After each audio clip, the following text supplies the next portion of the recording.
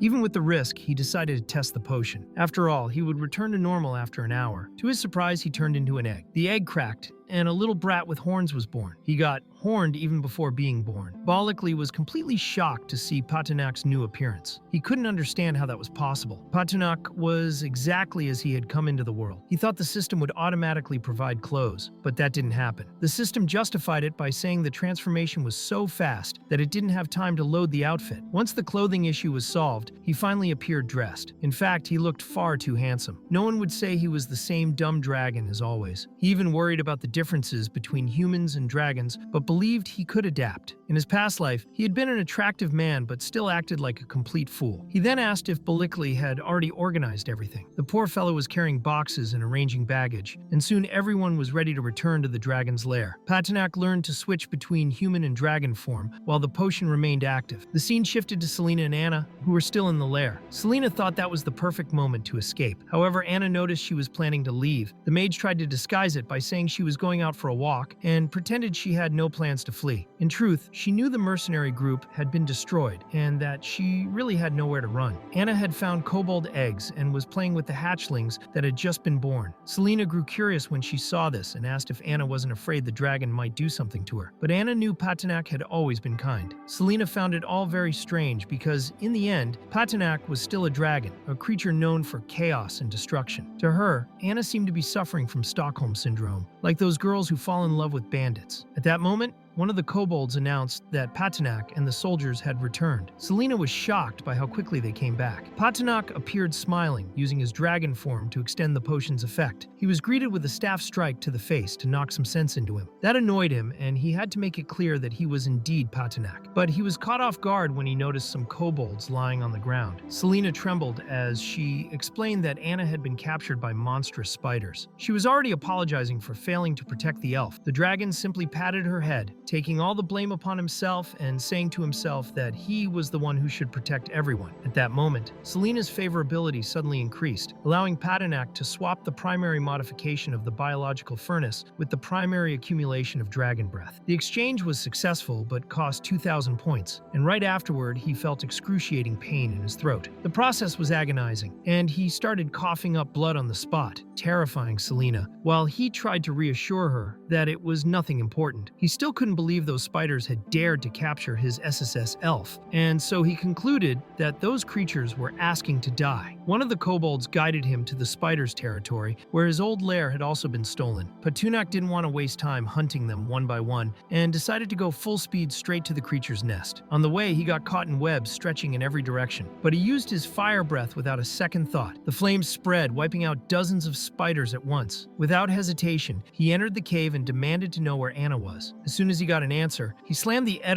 to the ground in rage and rushed to the deepest part of the cave, where he found the elf completely wrapped in webs. He quickly freed her, and she showed gratitude for the rescue. Patanak declared with complete sincerity that she was very important to him and that he would do everything to protect her. With that, Anna's favorability increased by 100 points. That was enough to activate the system's second stage and unlock the intermediate level Devour skill. This new ability not only restored physical condition, but also increased strength and promoted bodily growth. In addition, he received 3,000 points and was ecstatic with the reward. But something still bothered him. Patanak found it strange that Anna had recognized him even in human form. The elf explained that it didn't matter what he transformed into, she would always recognize him. With that, they returned to the lair, and Patunak kept giving her potions as if he were feeding a baby. No one knew how he would react when she eventually rejected him in the future. Her favorability continued to rise very slowly, almost stopping, which began to irritate Selena, who watched him treat Anna as if she were made of glass. He gave her potions as if they were water, and suddenly he remembered that there might be sweets among the battlefield loot. When he opened a chest, he found something completely unexpected. Inside was a tied-up girl, and he had no idea what that meant. Selena noticed Patanak's shameless look and immediately interrupted any stupid thoughts because she thought he was a complete pervert in Felipe Neto style. Anna, on the other hand, didn't understand what was happening and asked Selena what that was. Patanak tried to explain himself, saying he hadn't done anything and that they should ask the girl directly. He removed the cloth covering her mouth, and she immediately started screaming, begging the bandits to leave her alone. The girls released the prisoner, who only wanted to stop crying. Anna began to suspect that maybe Patunak hadn't been the one responsible for that, and the dragon himself looked at Balikli for explanations. The kobold replied that he had only carried the boxes and didn't know someone was trapped inside them. Patunak also had no idea how that had happened. At that moment, a powerful will spread throughout the world, and the system activated a world-level mission. A countdown appeared, announcing that the Chosen One would arrive in 3 days. Patunak had no idea what that meant. He tried asking Anna if she had seen anything, but it was Selena who answered, saying she only saw a miserable, despicable dragon. That irritated him because it clearly wasn't what he wanted to talk about. For him, everything was turning into complete chaos. There was the system, debts, a so-called Chosen One, the beginner's village, and on top of that, reality was mixing with the game world. The system then explained that the world called Mortal Destiny, which had only been a game,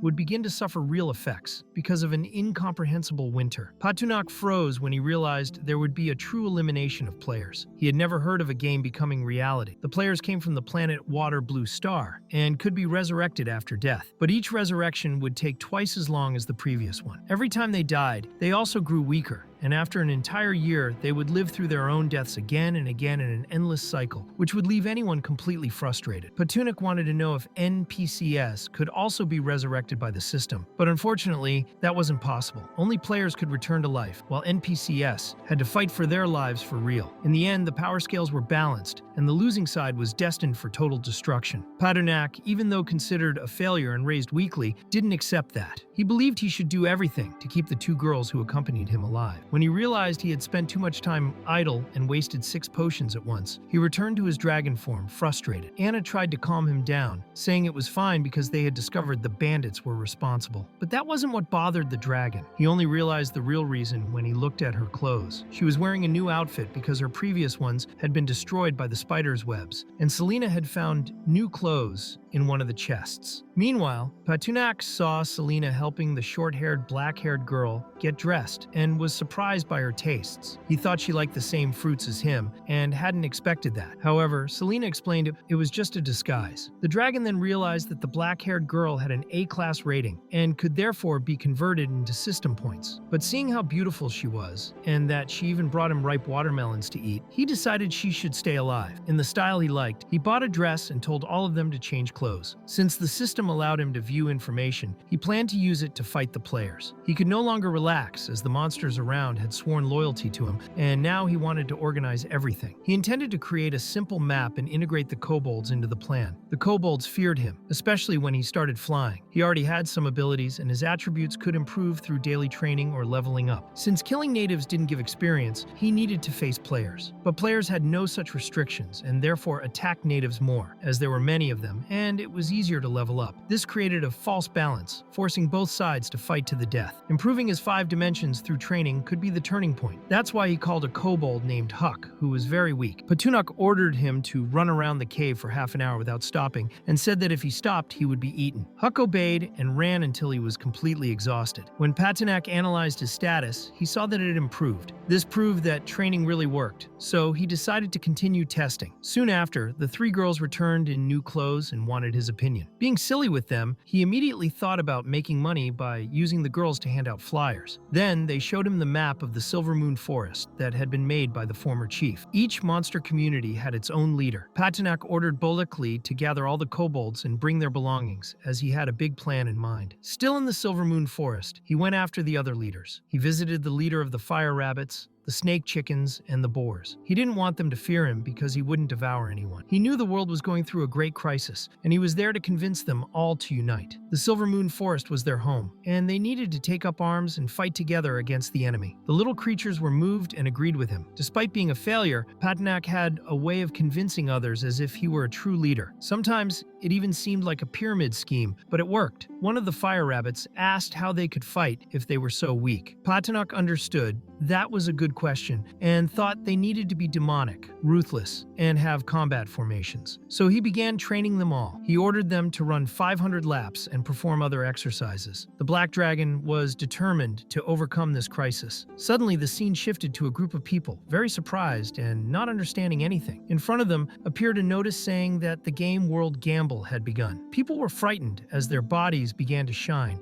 revealing that they were now players. They received the system rules. The first rule was that they couldn't leave the game until they died. Upon death, they would go to the World Plaza and wait for resurrection. In addition, they received explanations on how the world worked. The second rule stated that treasure chests would appear randomly, and inside were invasion points, equipment, and other valuable items that could be traded. It was also said that the first resurrection would take 5 seconds, and each subsequent death would double the time. Everyone had to value their lives. The scene then returned to the Silver Moon Forest. A kobold appeared with a report for Patunuk. He said that the gnolls and the Blackwater serpents had united and were being trained. But before the dragon could react, the system started flashing multiple red alerts. The beginner's village was in danger, and world rules were being created. The system informed that players would descend into designated areas and that beginner villages would have automatic protection for only 1 week. During the protection period, anyone outside the village area would be teleported away. Beginner village number 1, called Sakura, appeared in the Morrigan Plains near the Silver Moon Forest. A mysterious chest appeared near Patunuk. He didn't like being a treasure guardian, but opened it anyway and was surprised to find it empty. He understood it was a way of distributing rewards that could only be obtained if a player opened the chest. This made the dragon irritated. He had transmigrated into that world, but not as a human player, and now he had to protect a useless chest. So he ordered his subordinates to search for other chests in the forest and bring them all to him. Bolikli was put in charge of finding bombs, poisonous traps, and other contraptions made by the kobolds. Patunuk wanted to know if there was a world map. The system informed him that the map had been updated with the arrival of the players, and that unlocking it cost 10 points. After unlocking the map, he saw he was located at the beginner's village fortress. He knew that war was completely unbalanced. Even if players were weak at the start, they had the advantage of numbers and 7 days of protection to develop. But Patunuk had experience with games and knew that newbie players were always very curious. That curiosity could be fatal. At that moment, Bolikli returned and reported that all the chests had been found. Patunuk ordered them to place poison traps and explosives inside each one. Each chest should contain a different surprise. Then they hid them all in nearby bushes, but without making it obvious. The dragon explained that if visitors appeared, they should be greeted in a friendly manner, as if they were welcome welcoming hosts. The story shifted to the Morrigan Plains, where a boy named Daniel Igeson was using telekinesis to gather resources. He had already seen some functions like world map, forum, team formation, sensory adjustments, and mission system, but found no option to leave the game. Everything felt far too real. He finally realized another world had been turned into a game. Meanwhile, in the dragon's lair, Selena was practicing magic. The black-haired girl, who still hadn't given her name, watched silently. She thought it was all her fault for having run away with Blaze. In the end, he sold her to bandits to save his own life and was called a hero by pathetic people. Just remembering that made her furious. Petunac saw her sulking and thought that the girls in that world were way too scary. He didn't want Anna to become one of those women, so he gave her medicine to help improve her health. Suddenly, a kobold appeared to report that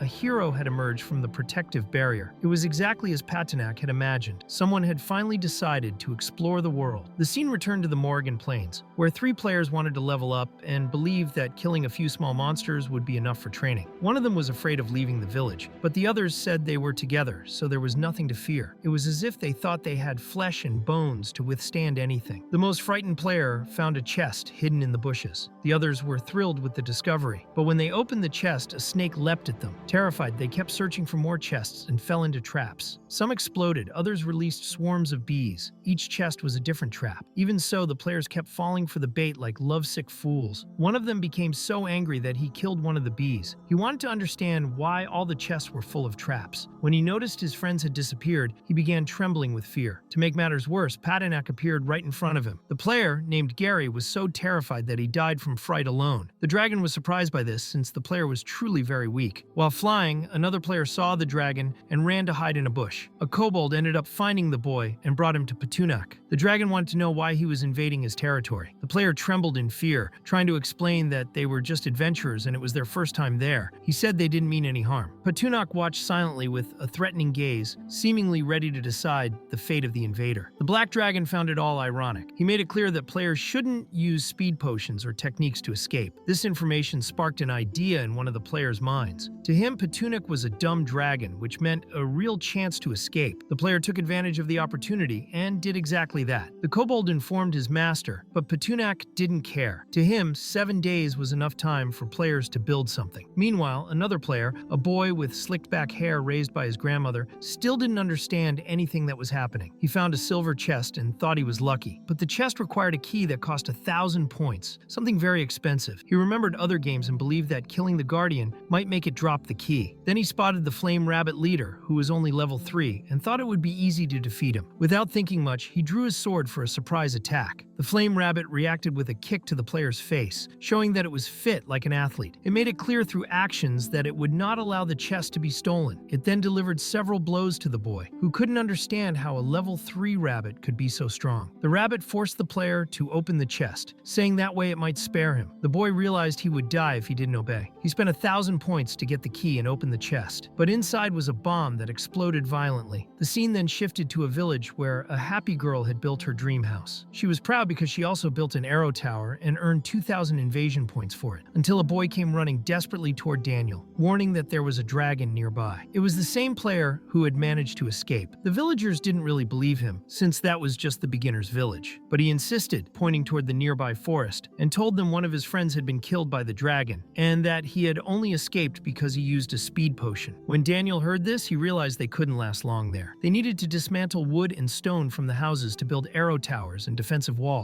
The girl was furious because she had just built her dream house. The scene shifted back to Petunac, who was sleeping peacefully. Selena and the black-haired girl weren't happy. The dragon didn't quite understand what was going on. Anna, who is usually cheerful, explained that the mage was acting that way because her magic had failed. The black-haired girl, Evelyn, wanted to kill someone, and that left Petunac shocked. To make things worse, Anna said it with a smile, and the dragon began to believe she was corrupted. Shortly after, Balikli appeared, saying that they had brought the treasure chest to the cave. Many had already been opened, and one item caught the dragon's attention: the blueprint for the Flaming Arrow Tower. The system informed Petunac that he was a failure and couldn't use that resource. It still wasn't clear whether the blueprint was exclusive to players or if other requirements were needed. Selena saw an Ice Mage skill book and took interest. She asked the black dragon for a copy, and enchanted by her smile, he quickly gave in. The scene then moved to the only path leading to the dragon's nest. The system warned that Petunac was in an open area and that he possessed blueprints for the 5-color fire diagram and the purple fire diagram. He would need to use the arrow tower blueprint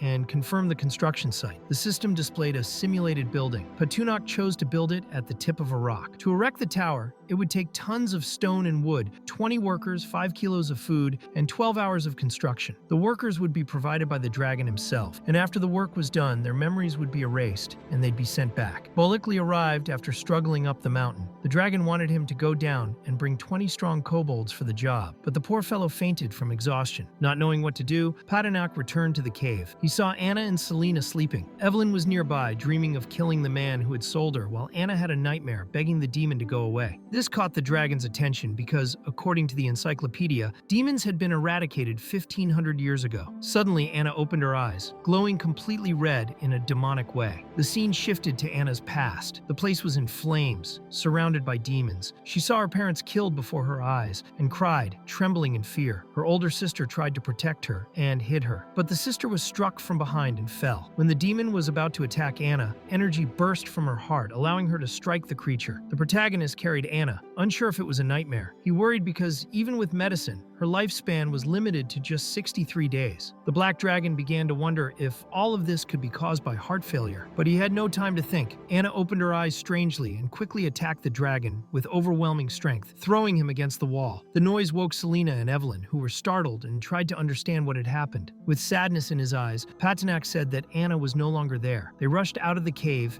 and the dragon carried the two while flying straight into the deepest part of the Silver Moon Swamp. There they found Anna fighting a giant crocodile wearing a stone helmet. The dragon was confused when he saw Anna's health bar completely full but in red. The crocodile seemed very strong but was taking hits as if it were a weak creature. Suddenly, Anna screamed the dragon's name and began to fall. The crocodile opened its mouth to bite her, but the black dragon unleashed his fiery breath to protect her. Afterward, they landed in a part of the forest where Anna fainted again. Suddenly, the crocodile rose and struck Patunok from behind. The dragon was enraged by the sneak attack and began an underwater battle in the swamp. The crocodile's skin was thick, and the water limited the power of the dragon's breath, so he began to modify his body. He reinforced his armor, strengthened his claws and teeth. He also altered his lungs to adapt to underwater combat, but the system was slow to process the changes, and the dragon started to feel suffocated. He felt pain in his body as he struggled to resist. Up above, Selena began to wonder if he was still alive, and since the dragon didn't answer, she was secretly pleased, thinking she could keep the Ice Mage skill book. But she was shocked when the dragon suddenly emerged, completely destroying the crocodile as if it were insignificant. Patunok won the fight and even prepared a barbecue with the creature's meat. Selena even found the smell pleasant. She and Evelyn ate the barbecue along with the dragon. As a reward for devouring the giant crocodile, the system increased his body's recovery speed. He also received a low-level magic core without attributes. At that moment, Patunok realized that Anna had gone there because of it. Her health bar returned to normal, and the dragon tried to find out from the system what her illness was. But he got no answer. He wanted to understand what had happened. She had gone berserk and shown terrifying power. Realizing the gravity of the situation, he asked Selena where he could find a powerful priest. But Selena didn't know. She had only traveled with a group of mercenaries, buying potions along the way. Evelyn, on the other hand, did know. She said there was a priest inside the kingdom of Anlius. However, going to the royal city was dangerous. If the dragon was discovered, he would be killed on the spot. But Patunok remembered he still had 6 transformation potions that allowed him to maintain human form for half a day. If he managed to do everything he needed within that time, maybe it would work. Evelyn grew sad, thinking he was going to leave, and that monsters, just like humans, always ended up abandoning others. But she was wrong. The dragon invited her to travel with them. He took all the girls flying toward the royal city. The girls' favorability increased while the system points decreased. Patunok grew frustrated when he realized that 350 points had been deducted because of the loan. That left him very upset because, on top of everything, he had to pay debts, even in another world. When the sun rose, they arrived at the outskirts of the royal city of Alias. Inside the city, the warrior Blazer, mounted on his horse, was acclaimed by the people. Many said he had single-handedly eliminated the Gale Bandit group and even cut off the leader's head. They also said he was heading to Lyria alongside the great mage Mason. The dragon, disguised as a human, overheard those conversations in confusion, since he had been the one to defeat the bandits. That was when he realized Blazer was stealing all the credit for his actions. This left the dragon furious. The only reason he didn't attack was the number of people present. He then went to a simple little house. Recalling the directions, Evelyn had given him. The priest's name was Robe, and she had explained where he lived. Patinak knocked on the door, hoping the priest was inside. When no one answered, Patinak assumed the old man was so aged he couldn't hear anything anymore, so he decided to break the door down with just his foot. This startled Barbara, a young trainee priestess, but he tried to apologize and explained he was looking for Father Robe. Barbara didn't care about the explanation and simply said he should pay 50 silver coins for the broken door. Even so, she wanted to know why he was there looking for the professor. Patinak explained that he had brought the girl he was carrying in his arms because she needed urgent treatment, but unfortunately, the professor had gone on a trip after failing to cure Prince Anlius's impotence. The protagonist wanted to know where Father Robe had gone and when he would return, but Barbara had no idea. When she saw Anna, she was surprised to realize that the girl was an ethereal being and found the elf's delicate ears curious. Barbara noticed that the girl was dying, and the protagonist was shocked to discover that she too was a priestess. She explained that she was an intern priest and had the ability to treat illnesses. Patinak then asked her to explain what was wrong with Anna since she had gone mad the night before and then fainted, never regaining consciousness. Barbara decided to check the situation and soon found the problem. Anna was being consumed by a cruel curse that focused on her heart and caused all the other symptoms. It was a powerful curse that drained the strength of the afflicted, and when it activated, it made the body lose control. That was how Patinak understood that even if Anna recovered a little, she would soon lose control again until her life force was completely consumed. Barbara made it clear that she couldn't fully cure her, only temporarily ease the symptoms. But if the body developed resistance to the treatment, collapse would be inevitable, like someone falling off a cliff. According to her, there were two ways to end the curse. The first was to kill the one who cast it, and the second was to remove the cursed heart and replace it with another, ideally a dragon's heart. Barbara knew that Patinak was a dragon because he couldn't hide it from her, which shocked him given the priestess's almost canine intuition. He tried to pretend to be human and thought a dragon's heart was far too rare. So he wanted to know if there was another more feasible method. She mentioned other options. One would be to find the great legendary spiritual spring so that Anna could immerse herself in it to delay the curse, but that spring had already dried up. Another alternative was to travel to the Winter Empire in the north of the continent, where experienced priests could perform the purification ritual. Though it would require time, Anna might not have. There was also the possibility of seeking a witch, since those mysterious figures had strange methods of treating illnesses, but finding one was difficult. Barbara only knew of a few who had appeared in St. Alistair in the past. Patinak wasn't sure if that would work, so he preferred that Barbara use a healing spell to relieve the symptoms while they thought of a solution. Barbara asked for a moment and began searching for something in a book, leaving Patinak confused by her behavior. She was consulting a beginner's healing guide and asked him not to be nervous. She said it was her first time, which left the protagonist even more bewildered, as it seemed she was trying to reassure herself. Even so, she used the healing spell, and soon Anna opened her eyes. Patinak was relieved to see her awake and tried to explain where they were and everything that had happened, but Anna, still dazed, called him a dragon. That excited Barbara, as it confirmed what she already suspected. Seeing that Anna was a half-elf, the priestess came to believe that Patinak was the black dragon surrounded a few days earlier. The protagonist wanted to know if she had a problem with that, but Barbara assured him she wouldn't denounce anyone, as her duty as a priest was to heal anyone in need. She explained that she had been studying heart transplants without the use of magic, and, in a slightly insane manner, suggested he think carefully since she was offering a 20% discount. Patinak was astonished at how similar it was to modern surgery. He asked Barbara to prepare for the operation, but he only wanted to buy time to escape. As soon as he could, he quickly left the place, and the scene shifted outside the royal city of Enlios. Anna was not very happy,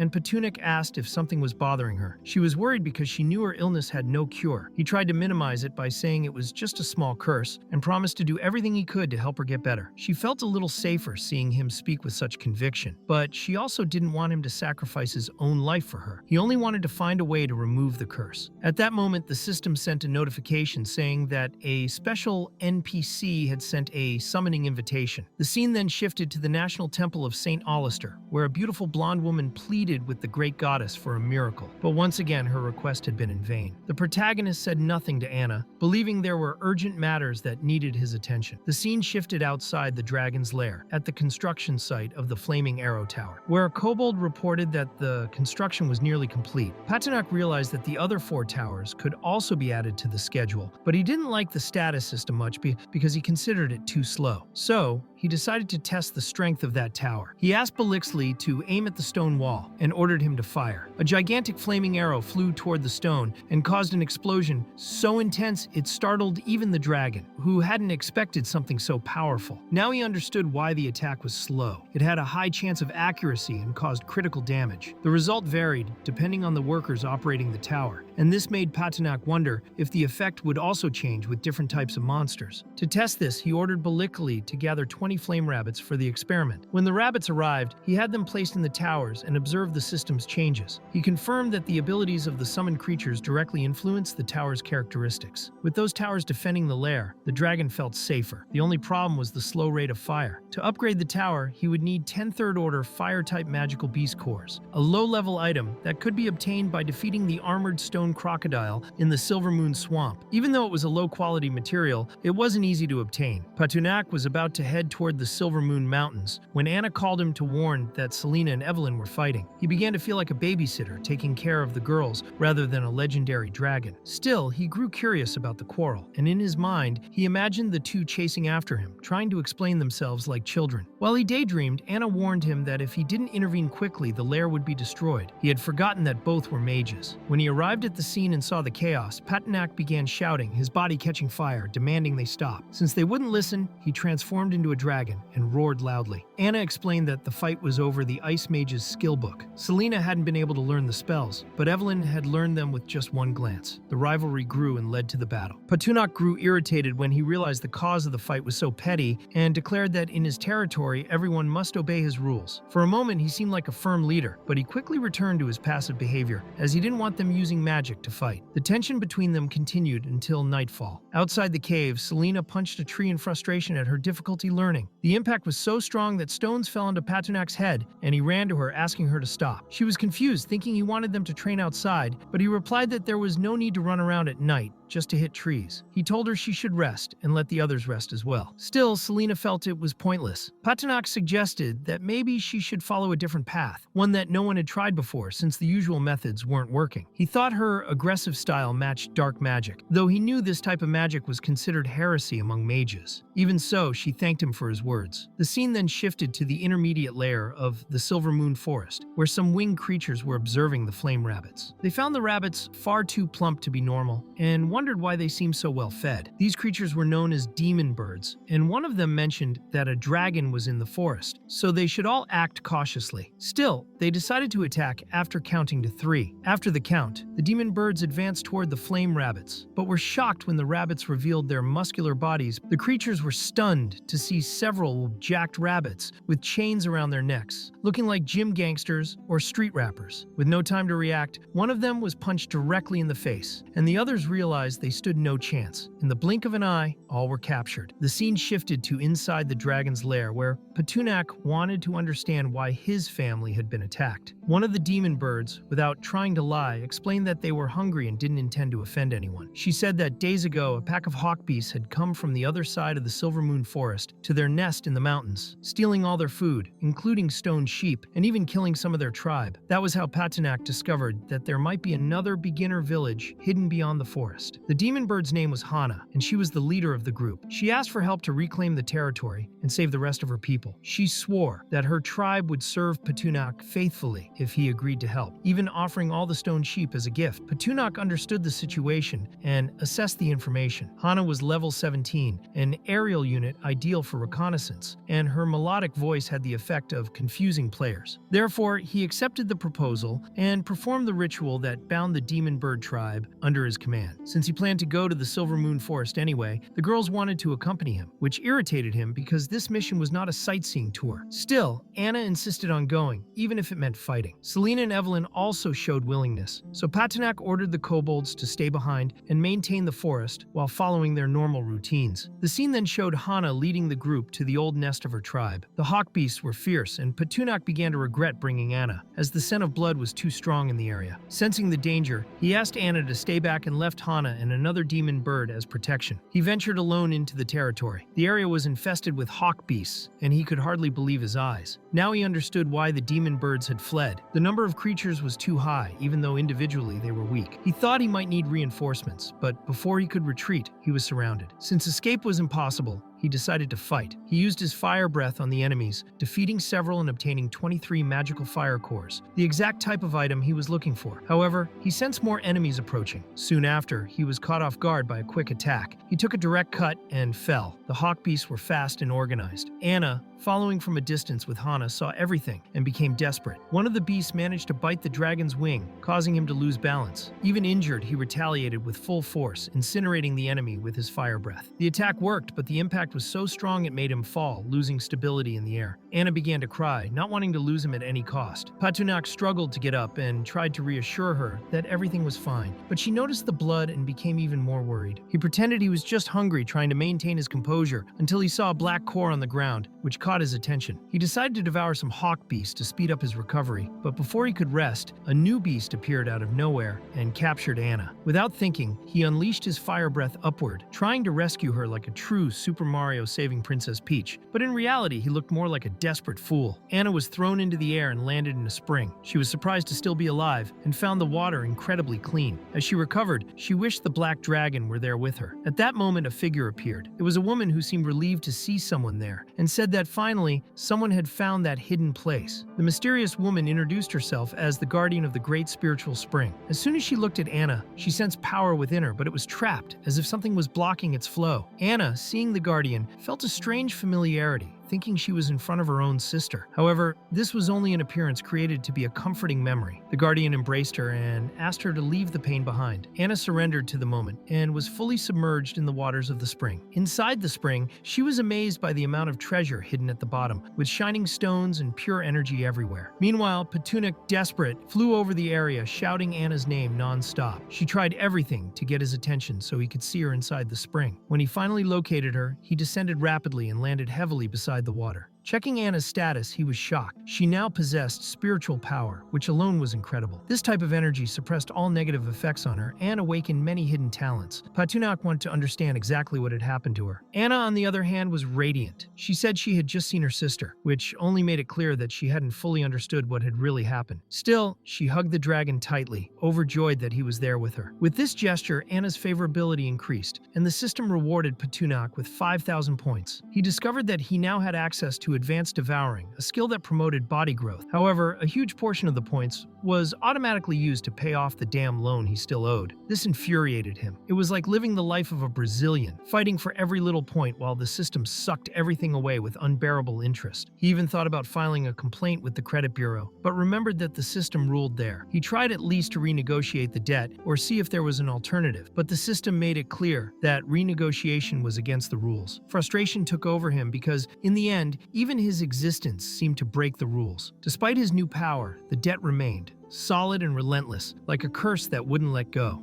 In the end, Patunak thought the system was deceiving him, and that could make everything even more painful. The system, noticing the host's difficulties, upgraded the loan modification to an installment-based program. This caught Patunak by surprise, as he knew nothing about math and easily fell for the trick. The system split the transformation program into multiple steps to make the process easier, and Patunak thought paying in installments was a good idea. He didn't even realize that his wallet was being drained little by little. Still, he remained suspicious of the system, even when it tried to appear trustworthy. Meanwhile, Anna called Patunak to show some treasures, but when he opened the chests, he saw only bones and got frustrated. He asked Anna not to open any more chests, yet she ended up finding two magical books, one of purple water and the other of purple light. Since she hadn't heard what the black dragon said before, she took the items anyway. Patunak saw the protagonist's aura in Anna and became confused. He even consulted the system to see if she was the main character, but the system only replied that he was a whining loser and didn't need to worry about that. Soon after, Anna revealed a third-order fire magical core. She didn't know what it was and wanted to understand it better, but Patunak cried like a baby, unable to accept that something so powerful was being found by an elven girl who only opened chests. He remembered the intense battles he had fought to acquire much weaker cores and felt like a true loser. The system, always straightforward and confident, confirmed this feeling, and even began using motivational words to boost the black dragon's self-esteem, making it clear that Patunak was an easy target for manipulation like anyone else. Annoyed with the rules of of that world, Patanak began imagining nonsensical things. He believed that if water had spilled on a girl's circuit next to him at the cyber cafe, she would have suffered an attack, and so he imagined that perhaps the same had happened to Anna. He thought that obtaining the dragon's heart would be the solution to counteract the negative effects on his body. The system said the protagonist needed to stop trying to guess things and trust himself more, as the answers were hidden in the heart of the world. But Patanak didn't trust the system, especially since the store was full of products aimed at women, which he found very suspicious. Shortly after, the system suggested canceling the loan, which left the Black Dragon even more confused, thinking it might have just been luck. At that moment, Hana appeared, landing near them and thanking the Black Dragon, calling him master. She said that, thanks to him, her people had been rescued and could safely return to the cave along with the mountain goats. Patanak thought it would be better if they went ahead, as Anna should leave with him at that moment. Meanwhile, the scene shifted to a house where George, who had managed to escape the Black Dragon, was desperate. He tried to explain to the other players that dragons really existed in the Silver Moon Forest. No one believed him and began laughing. Even the girl who had been with them earlier found it funny, since in the end, her house had been destroyed to build a useless arrow tower. George tried to prove he was telling the truth and said that if he were lying, Gary and Chelsea, who had gone with him, would have returned. Since they didn't, he assumed they were obviously dead. The other players, however, believed the two had found a treasure and decided to continue on their own. One of them suggested gathering 1,000 people to investigate the forest. This made George even angrier, as no one took him seriously, and deep down he wished everyone would die. Back with the Black Dragon, the system showed Patunak a function called Advanced Devouring. It allowed him to evolve by consuming certain materials. This could improve his strength, endurance, or even grant special abilities. Patunak got excited and decided to eat some rocks, even though they tasted horrible. By doing so, he improved his armor, but noticed he had become slower. He realized that not everything could be consumed without thought. To better understand the power of advanced devouring, he tested other materials and ate a bit of gold, which gave him fire resistance. Then he tried silver and gained poison resistance. He continued eating various materials to see what would happen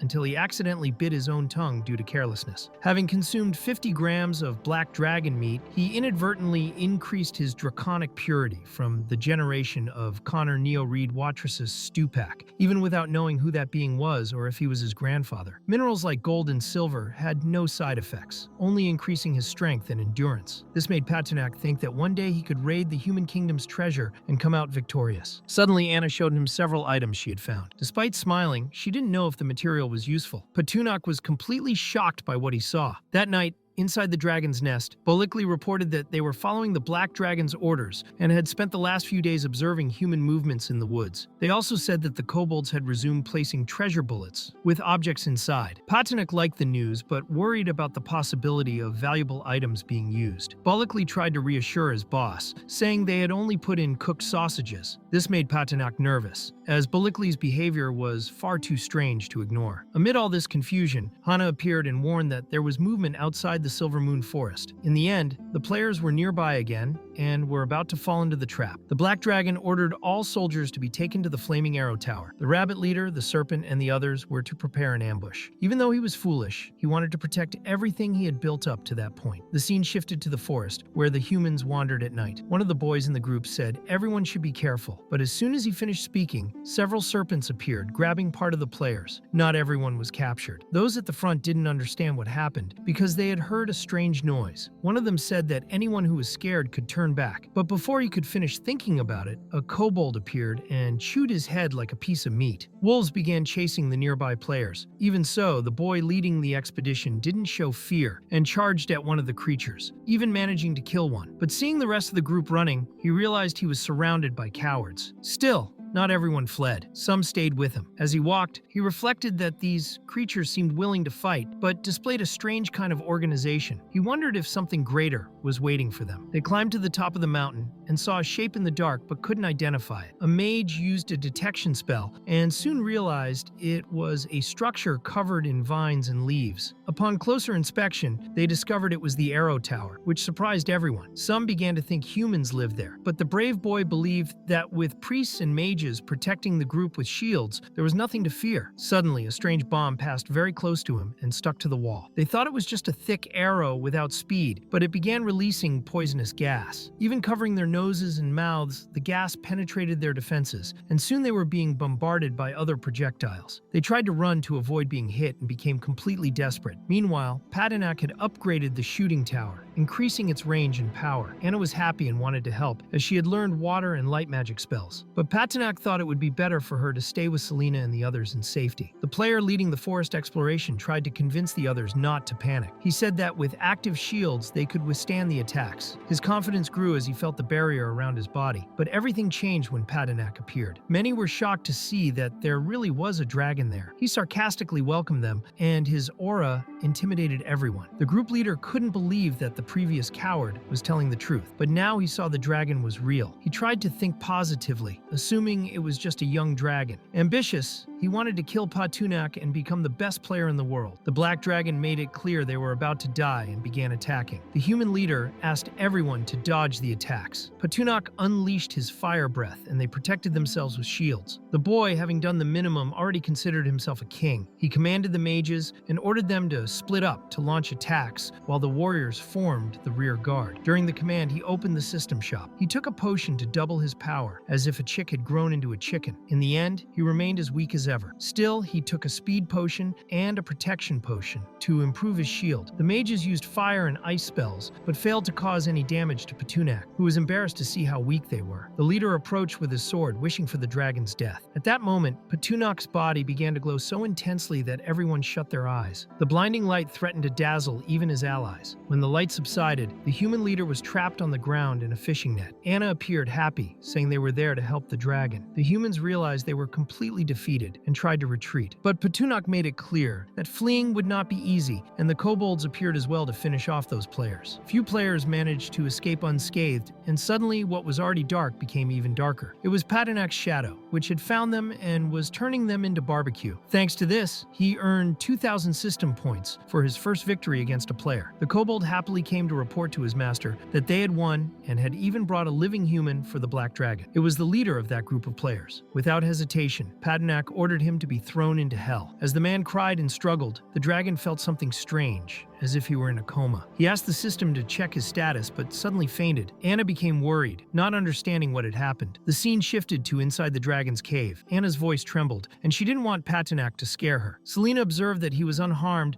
until she saw Anna doing something unusual. The treatment with little rolling wheels over the black dragon's face made him react. The wheels seemed miraculous. Quickly, Evelyn and Selena joined Anna to try to wake Patunak. Balikli analyzed what had happened to his master. He saw that he had fainted without warning at the very moment he should have been shining in his glory. He realized that this was the advancement of the true dragon and got excited. The girls had no idea what it was. Suddenly, Patunak opened his eyes and called Balikli, leaving the kobold emotional that his master wanted to see him personally. But the black dragon was not really well. He took advantage of the situation because he liked the miraculous wheels. He made it clear to Balikli that he should leave or be chewed up. Awkwardly, the kobold left, pretending to remember an old task. Patunak then warned the girls that the dragon's advancement was dangerous and that he might not awaken now. He told Anna that this was a stage all dragons went through, gaining knowledge and becoming stronger. But suddenly, he fainted again. Anna waited for the awakening moment, preparing to protect him from any threat. The scene then shifted to the sixth rookie group. Inside a house, the woman who had gone into battle against Patunak was alive and well. Her name was Melinda, and she thanked the man for sending her several aggression points. She even lied to the beta, saying she loved him. But the system kept bothering her. It showed that she knew the black dragon was in deep sleep in the Silver Moon Forest and ordered her to kill him. Obviously, she didn't like this because the spam was becoming irritating. Then a hooded man named Mascent entered, introducing himself as a soldier of the king's army on a crusade against the black dragon. He wanted to spend the night there. The system informed Melinda that a main story non-player character had entered her zone and offered 3 options. The first was to kill the non-player character, the second was to help him and earn aggression points, according to her contribution, and the third was to ignore the main story mission. She began to believe that this was not mere spam, but the system showing what she should really do. The woman decided to approach the hooded man and thanked him for being there, saying he was from the same people. The scene then shifted to a long-haired man showing off his body. His name was Blaze, and he believed his pectorals were perfect. Melinda opened the door, frightened, asking him to save her. The metrosexual blonde didn't understand anything, because Melinda was arguing about the principles of magic with Mascent. Melinda explained that Mascent had tried to kill her because she hadn't allowed him to approach. Blaze thought Mascent had been presumptuous. Melinda then asked again for him to protect her and cast her charm spell on him. The blonde fell easily into her trap. He was completely in love and swore he would kill the enemy because of her. Without thinking, he He forcefully opened Massen's door, frightening the hooded man, who got angry at the action. Blaze appeared at that moment, acting like someone betrayed, full of rage, shouting as if he had caught his own partner with another. Massen didn't understand anything, but even so, he received a strong kick to the chest and was thrown far away, showing that the knight had no patience to talk. Realizing there was no escape, Massen tried to cast his lightning magic, but the spell didn't work. He was left confused while Blaze laughed, thinking that was all the power the mage possessed. Massen, serious, warned that he had been called by King Anlius to kill the dragon, but Melinda appeared, questioning how someone like him could do that, seeming like just another useless person. She pressured Blaze to kill Massen immediately,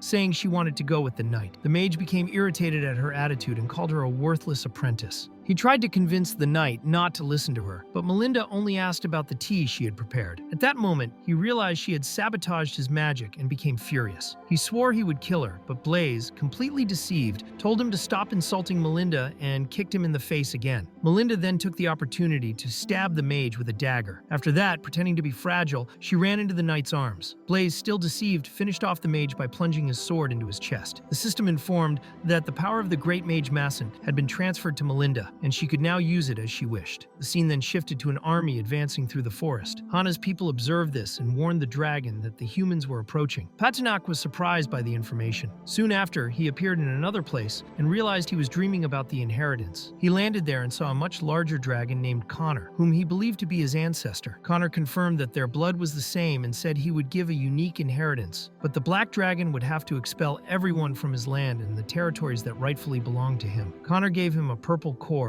but Patinak still wanted to ask questions. Before he could, he was thrown back into his world as if he had been kicked. He even felt his backside burning slightly. In the end, he thought his ancestor was referring to the players and decided he would get rid of them even without direct orders. Unaware, he awakened in the Silver Moon Forest and was surprised that he hadn't yet seen Anna or the others. He was outraged at receiving a mission he was already completing, along with a crystal with no explanation. Enraged, he crushed the purple crystal and inherited the memories of a 100-year-old dragon. Thus, he gained a special skill called the Dragon Language Magic. Lysander revealed life and land through whispers, Zurkal Zor enhanced the abilities of all family members, and Zunhai Vik served as a disarm. Suddenly, Anna appeared wearing an impressive outfit. Beta Petunik was confused, but decided to accept it. Anna said she would help him train dragon magic, and began grabbing several swords as if it were fun training for her. Petunik was shocked, explaining that he wasn't ready and thought she shouldn't treat it like a game, but Anna remembered the promise to always protect him and do everything she could to help him evolve. Meanwhile, in the dragon's cave, Adelina was desperate. With Patinak and the soldiers absent, only Hana, the serpent, and the rabbit were there. Anna realized the seriousness of the situation and stayed by the dragon. She was enveloped by Patinak's aura and began giving orders. She said the soldiers should be sent to warn that the cave had been attacked and needed urgent help. The others were to enter the Flaming Arrow Tower to prepare for defense. The beast serpents and flaming rabbits were also to hide in the trees, waiting for the right moment to act. The plan was to avoid direct combat and attack humans stealthily. Evelyn, Hana, and Selena were impressed by Anna's leadership. She only wanted to protect the black dragon. The scene then shifted to Melinda. She noticed something approaching from behind and quickly attacked a man, hitting him squarely in the face. She did this because a snake had been hiding high in a tree, waiting for the right moment to strike. Blaze quickly ordered everyone to protect their heads, as those snakes usually aim precisely there. Melinda realized that since inheriting the great mage's magic, her thinking speed and physical agility had greatly improved. She believed that if she killed the dragon, she would inherit his power and become the strongest woman in that world. With that thought, she cast her fire magic. Blaze was impressed by the strength of her spells. Melinda set the trees on fire, intending to force any magical creatures to leave their hiding spots. For her, this was the fastest way to advance, using fire as a method of clearing obstacles. The scene then shifted to the canyon near the dragon's cave. Melinda and her group had arrived. She warned that the entrance was there and ordered everyone to attack. She used a tracking spell, and several explosions appeared around. Blaze watched worriedly, unsure how to protect her. He didn't know that Melinda considered him useless, and was more concerned about the weapons the dragon's soldiers could use. If her allies died prematurely, it would hinder her plan to eliminate the dragon. She then thanked Blaze for providing cover all that time and leaped into the air, creating large fireballs with her spell, which she called the Infernal Explosion Attack. Anna heard the noise outside the cave and thought the battle was progressing quickly. She only wanted the dragon to awaken soon. Deep in his consciousness, Petunak heard Anna's voice and realized she was in danger. He used the word Zunhai Vik, which served to disarm, and woke up suddenly. Anna was happy that he had learned the magic so quickly. He asked if she knew the way to the invaders, but Anna wanted him to stay until completing the full dragon language training. By the time he realized, Patanok had already left and she ran to block him. She stood in front of him and said he could only pass if he defeated her first. Meanwhile, the humans entered the cave, shouting that they would not let the dragon escape. The flaming rabbits and kobolds responded forcefully. Melinda found it strange that the dragon had not yet appeared and thought he might have fled. But then she found the black dragon sleeping and was shocked by his size. She thought he was just a low-level adolescent dragon. Thinking it was her lucky day, she approached confidently but was hit by a water explosion that threw her far away. She couldn't understand what had happened. Melinda did not expect Anna to be there to protect the dragon. The men in her group were surprised to see such a beautiful elf in the cave. Melinda even complimented the girl, trying to convince her not to fight. She said she couldn't be defeated by water spells. However, Selena and Evelyn appeared beside Anna, showing that she was not alone. Even so, Melinda felt confident enough to face all of them. She cast her spells at the three of them while ordering her allies to kill the dragon immediately. She swore that none of the women would escape. Anna was saddened for not being able to protect the dragon. The scene then returned to an earlier moment when Patanok had scolded Anna for overstepping boundaries. He said she should face the consequences. Anna was worried because he had not yet finished his training and his magic was unstable. She asked if he was sure about what he wanted to do, but Patanok said he would go ahead anyway. She already knew he could handle it. The dragon tried to be affectionate with Anna and gave her a kiss, but she slapped him, saying it wasn't the right time. The blow hurt, but served to awaken the dragon completely. Patanok heard the screams of the soldiers who had invaded the cave. He easily pushed three of them out. Anna heard the cries of pain and realized that the dragon had awakened. She discovered that the elegantly dressed version beside her before was just an illusion. The real Patanok approached her. Anna apologized for not being able to protect the cave, but he told her she had done a good job. Selena and Evelyn were desperate. They were grateful he had awakened because they had been struggling against Melinda. This brought a sense of pride to the dragon, who now needed to show that he was no longer a beta. He became furious and promised to give the revenge the three women wanted so badly. Selena, pointing like a child at the culprit, indicated that Melinda was responsible for all of it. Patanok realized that Melinda was a mage-type player. She trembled, thinking it impossible that he had awakened so quickly. The system said he should have remained asleep for a week. Patanok did not understand how she knew that. Using his ability, he disarmed everyone once again. He was furious at the invasion and decided to crush everyone there. The enemies began to flee desperately.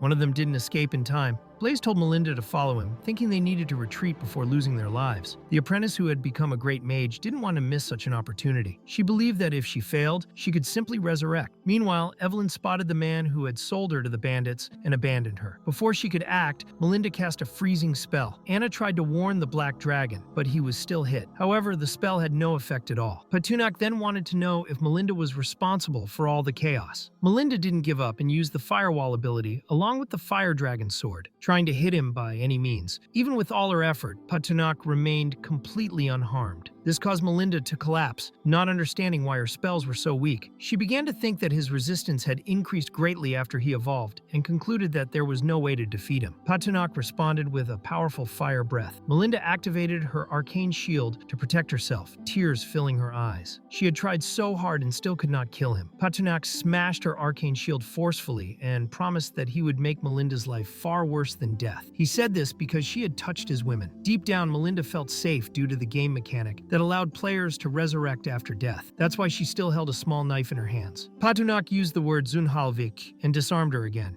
The knife fell to the ground, and she, trembling, could not understand how this was possible. He made it clear that it would not be so easy for her to die in front of him. Soon after, a loud noise echoed through the cave. Anna warned that Evelyn had disappeared, but Patanok wasn't overly concerned because he knew Evelyn had spells strong enough to handle herself. The scene then shifted outside the Silver Moon Forest. Blaze ran desperately while several crystals flew toward him. One of them hit him squarely in his dignity, but he seemed to enjoy it. Evelyn was furious. She saw in him a coward who only knew how to flee from battles. She looked at him with the crystal still lodged and couldn't believe he was pretending not to know her. Blaze finally recognized who she was. He imagined Evelyn had been devoured by bandits and not captured by the Black Dragon. Even though he had sold her in the past, he thought she should accompany him again. He promised that this time he would leave her in a civilized place. Evelyn pretended to believe him and asked him to approach. Blaze misunderstood everything as usual and tried to kiss her. She then punched him hard in the face, making it clear she was not one of the noble girls he usually played with. Blaze thought she had overreacted and grabbed a pink liquid, throwing it on her. Evelyn was suppressed by it and wanted to understand what he had poured. Blaze didn't know that what he had stolen from Melinda worked so well. Trembling, Evelyn ended up kneeling. When he pointed his sword at her, she warned that her sister was a professor at the Saint Laurent Magic Academy in Annalise, and that if he killed her, he would be hunted to death. Even so, Blaze insisted he would claim she had been invited by the Black Dragon and mercilessly remove the lid from her head. Outside the cave, the Black Dragon was still chasing the enemy soldiers. He was furious because they had invaded his territory and now tried to flee. He used the word Zivakal Zuf and caused intense vibrations among the soldiers. Their clothes and weapons fell off as a result. Anna was excited and reported that Balikle and the others had arrived. Patinak wanted Anna and Hana to return to the cave. The kobolds apologized for being late, but the dragon didn't blame them. Balikle explained that during the return they found Evelyn's lifeless body in the forest. Next to her was Blaze, who had been easily defeated by the fluffy creatures. The Black Dragon, who wanted to be master of all the women there, was furious upon learning this. He wanted to know if the plastic metrosexual had been responsible for Evelyn's death and began crushing him like soft dough. Blaze tried to make an excuse, saying she had tripped on his sword. Then he promised to reveal a secret to the dragon if he were released. Patinak decided to listen. Blaze then claimed that Melinda had forced him to kill Evelyn, which was a lie. He also said that the great mage Massent was involved. As if that weren't enough, he added that Melinda was the mayor of Rookie Village number 6. There were more than 5,000 people in the village waiting for Patinak's death, and so the Black Dragon spent some time reflecting on everything. Blaze wanted to know if Patinak was satisfied with that secret, and even though the dragon didn't find it so bad, it sparked a flame of hope in Blaze's heart, who took the opportunity to ask if he could leave. Once he received the permission he wanted, he ran away desperately. The kobolds were surprised by their master's decision, but soon realized it was a lie. Patinak turned Blaze into barbecue without hesitation, saying he never said he would forgive him. He had only let him run. The kobolds greatly appreciated their master's action. The Black Dragon wanted revenge for Evelyn's death, so her soul felt gratitude for what he did. The system notified that Patinak had helped the NPC fulfill her final wish, and as a reward he received a teleportation spell along with 6,000 system points. Patinak was very surprised by this new ability and wondered if he could use it to reach the Rookie Village, but the system explained that the spell only worked in places he had already visited. In the end, his biggest problem now was the mandatory lethargy caused by the inheritance advancement. He believed that if he had been awake earlier, there wouldn't have been so many victims, and therefore consulted the system to see if there was a way to eliminate this lethargy progress. The system showed that he could spend 5,000 system points to remove only a part of it. If he wanted to cut it in half, he would have to pay double. A major reduction would require 20,000 points, and complete cancellation of the inheritance would cost 10,000 points. Patinak was furious because, either way, he would have to sleep or refuse the inheritance. He even thought of Anna, who appeared in his dreams, and remembered that she would never let him refuse it. Her image appeared in his mind as someone who liked to hit him, and he didn't even understand why he thought that way. He believed it was a beta thing, liking to suffer. After that, he wanted to know if the system knew why other people appeared in the inheritance dreams. The system explained that normally,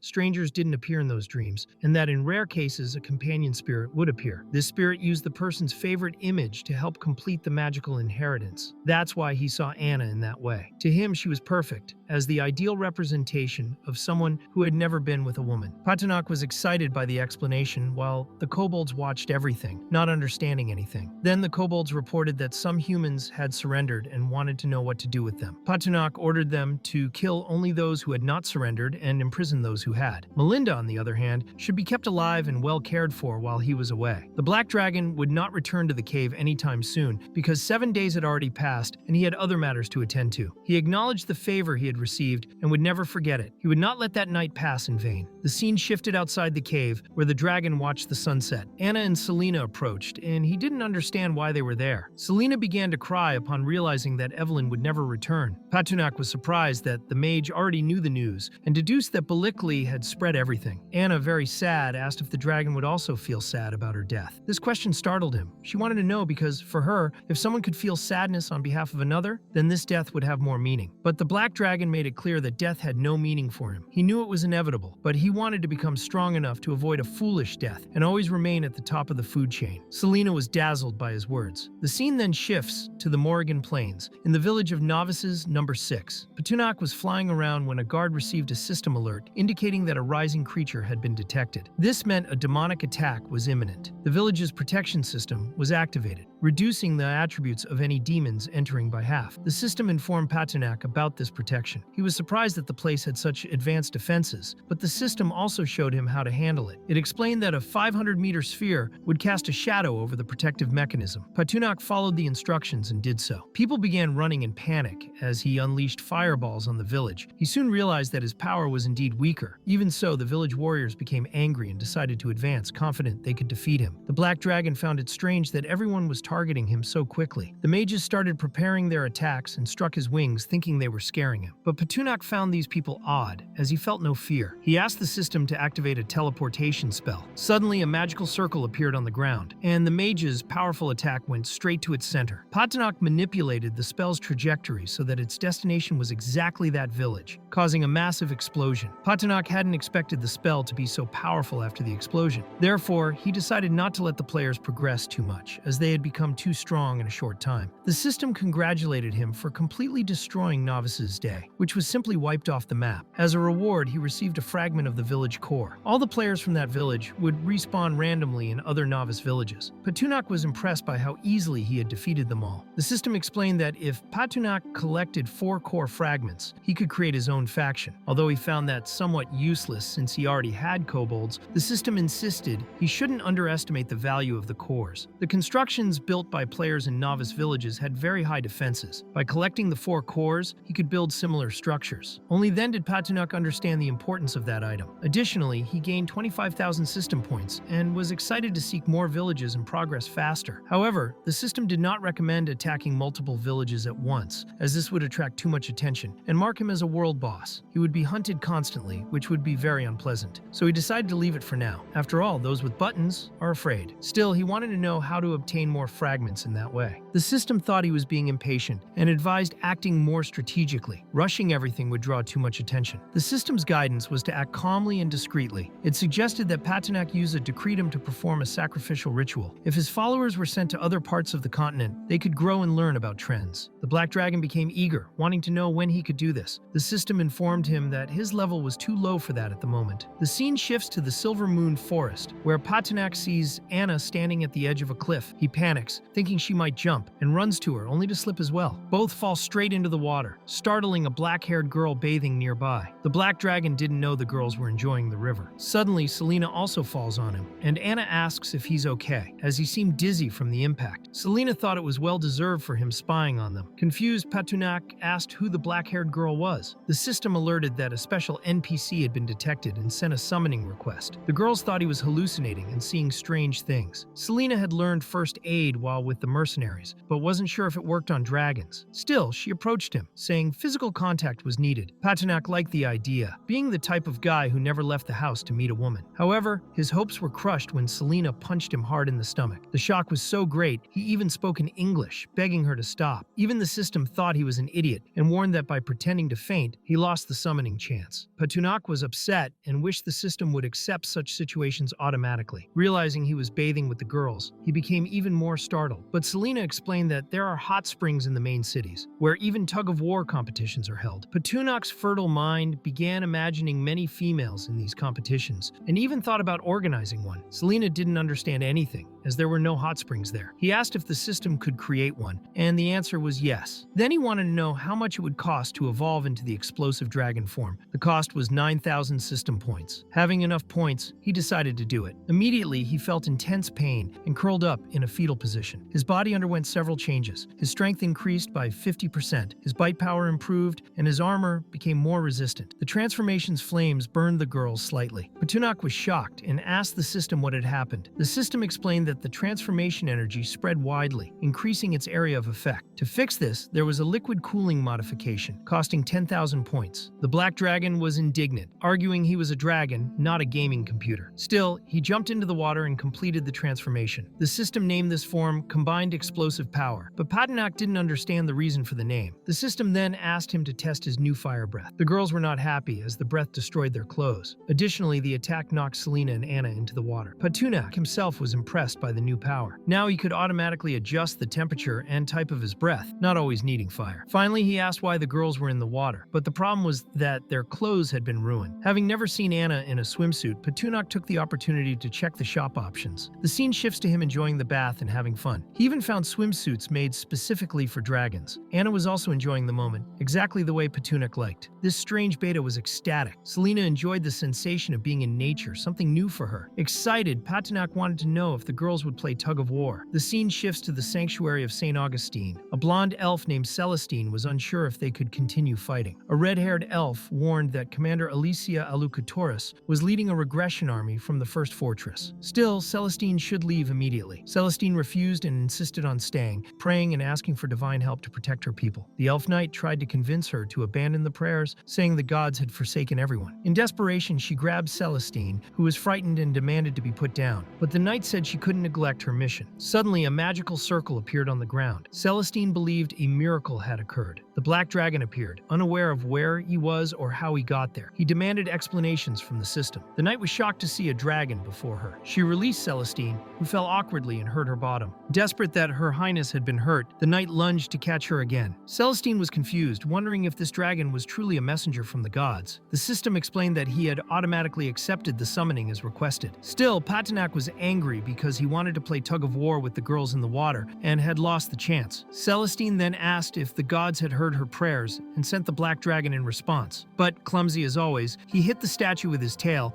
and broke it in half. The two elves were shocked. Patunak realized they were treating him like a god, which made him uncomfortable. He asked if Celestine had summoned him for some reason. That's how he discovered she was the Holy Virgin of St. Augustine, a peaceful and prosperous country invaded by a group of mercenaries known as the Black Beast. They plundered the people and created a new state called the Servant State. Celestine begged Patunak to save her people. In return, she offered her complete loyalty. The Black Dragon, seeing this, decided to accept the mission. Celestine said she would also offer her soul and picked up a knife. But before she could do anything, he used his tail to knock it from her hand. Celestine was startled and didn't understand his intention. Patunak made it clear he didn't like the loyalty of the dead. He would guarantee her safety if she supported his leadership and never betrayed him. He found her very naive for believing in such things and still didn't understand how she drew a knife so quickly. Her favorability toward him increased significantly. The system notified him that Celestine was a special woman. Being an S rank, if he fulfilled her wish, he would gain a special ability. The Black Dragon was furious with the system for once again withholding important information. Celestine noticed he was talking to himself and looked confused. After thinking for a moment, Patunak realized he just needed to complete his mission. As he was preparing to leave, Celestine informed him that the leader of the mercenaries was a warrior named Guess, and that he was extremely cruel. Patunak wanted more precise information and asked about the distance between the mercenaries and Celestine's kingdom, as well as the number of troops she had. Celestine explained that the enemies commanded around 3,000 creatures, including kobolds, goblins, and ogres. They had already taken the sacred wall of Firenel and were just a day's travel from the royal capital. She also revealed that she no longer had any troops. This shocked Patunak, and finally explained why she had been praying so fervently. He realized the enemies were not simple novice players. They were strong, organized warriors. Knowing this, he concluded that he needed a proper plan before acting. The scene then shifts to the sacred wall of Firenel. A monster there was surprised by the beauty of the local women and had just killed one of them. A man named Esri arrived shortly afterward and was furious at the scene. He saw that the killer was a level 28 troll. The group with him promised to eliminate all of that scum within 3 days. But for Esri, that was not enough. 5 days had passed since he infiltrated the mercenary group, and those days had been hell. He no longer wanted to wait. Even so, his allies asked him to calm down. In the end, Esri covered the dead woman's body and vowed to avenge her. Esri's group made it clear that their goal was to take the territory and win the wager. All they wanted was to protect their own homes. The scene shifts to the demon camp, where Esri screamed in anger. He only wanted those beasts dead and ended up releasing a powerful energy. The nearby troll leader noticed and began laughing, not expecting a traitor among the mercenaries, especially one so foolish. This made the troll furious. Esri heard a noise, and the troll leader emerged from the tent. The scene shifts to a level 35 Black Knight, who saw Patunak right in front of him. The Black Dragon declared that this place was his territory and that the presence of humans irritated him. He made it clear that it was a warning. If they didn't leave immediately, he would turn them all to ashes. The Black Knight smiled and said it was all a misunderstanding. According to him, the sacred wall belonged to the country of St. Augustine, and the attacks were aimed only at that kingdom. This Black Knight was Guess, the one Celestine had mentioned. Guess explained that after completely taking over the country, they would divide the properties and the women. He said he would take 90% and give 10% to Patunak. The Black Dragon was furious at such audacity. Still, seeing he was foolish, he decided to play along. He demanded 20% and made it clear that if he returned and didn't find the promised treasures and women, he would turn everyone into barbecue. The scene shifts again to the sacred wall of Firenel, where Patunak was flying toward the location. One of the guards panicked upon seeing him and warned that an enemy attack was underway. Jess needed to be informed immediately. The Black Dragon approached, seeing everyone running in despair. He viewed each of them as system points and thought any action would bring profit. Noticing the organization of the group, Patunak even recognized that the leader of the company, called the Black Beast, had some intelligence. Wasting no time, he turned several enemies into barbecue at once. Guess was furious and wanted to understand why Patunak was attacking the kingdom he had conquered. The Black Dragon merely saw him from afar and left. One of Guess's subordinates asked what they should do now. Guess still didn't understand why a dragon was in the area. He hadn't seen one in a long time, which made it even stranger. Nevertheless, he ordered the elite to be assembled to prepare a total assault on St. Augustine. He also demanded immediate reinforcements for the Sacred Wall's defense. Guess was determined to make the dragon pay dearly. Meanwhile, Celestine wanted to know if everything was really okay. She had accompanied Patunak, who only asked her not to worry. Outside the wall, the Black Dragon believed that with Guess's main forces destroyed, it would be possible to reclaim Firenel. Only now did Celestine understand what he was doing and marveled as if it were a brilliant plan. Patunak thought that the knight Alicia should be on the battlefield, as she was highly competent. Celestine, meanwhile, would have to seduce the enemies, which embarrassed her greatly. The scene shifts to the Tower of the Sacred Wall, where Celestine prepared to follow Patunak's orders. She appeared there and managed to catch the attention of the humanoid monsters, who found her beautiful. Celestine begged them not to come closer and trembled with fear. The monsters wanted to kill her and were curious about her wall-like white skin. When one tried to touch her, Celestine screamed, calling for the dragon. Patunak appeared in the sky with an explosion that scared all the monsters. He was in a bad mood and warned that he would roast them all. The enemies panicked at the sight of a black dragon and ended up as barbecue. Celestine felt very hot with all this. The scene shifts to the lower residential area of the Sacred Wall. Ezri had suffered a huge fall but was relieved to have finally escaped. Despite being scared, he was happy to have seen a black dragon appear so suddenly. During a video call, people tried to talk to Ezri to understand what was happening. He looked to the side and saw a dead monster on the ground. He took the opportunity to report that the mercenary group had moved toward the St. Augustine capital and that it no longer made sense to act in secrecy. Nobody fully understood, so Ezri explained that the Black Beast group had been attacked by a black dragon. They suffered heavy losses, and the dragon would return. Ezri believed Guess wouldn't have the courage to face the dragon, but would still attempt to attack the capital. The scene then shifts to the level 3 novice village in the Celestial Kingdom. An old man received the news that a black dragon was nearby and wanted to know if there was any chance to tame the creature. Ezri had sent a video for everyone to see. Still, it was impossible to tell if taming a creature of that level was feasible. The dragon was level 32. One of the youths showed the video to the master. Everyone was surprised at the dragon's strength. The bearded elder learned that novice village number 6 had been completely destroyed by a dragon. He realized they had greatly underestimated the power of the world's legendary creatures. Ezri also reported that the soldiers at the Sacred Wall were cannon fodder. They were there only to die. The master explained that he did not fear fierce magical creatures, but rather magical creatures with intelligence. Patunak's actions impressed him. If other legendary creatures in that world were similar, it would be necessary to dominate everything to gain enough strength to defeat them all. At that moment, the system notified everyone that a new world boss had appeared. Celestine was confused, as it would take a day and a half to reach the royal capital. Patunak thought it best for her to order her men to warn the population to stay home and avoid unnecessary deaths. Suddenly, the system alerted Patunak about the emergence of a new world boss. He decided to check the information. On the screen, he saw the new boss and immediately thought the guy looked pathetic.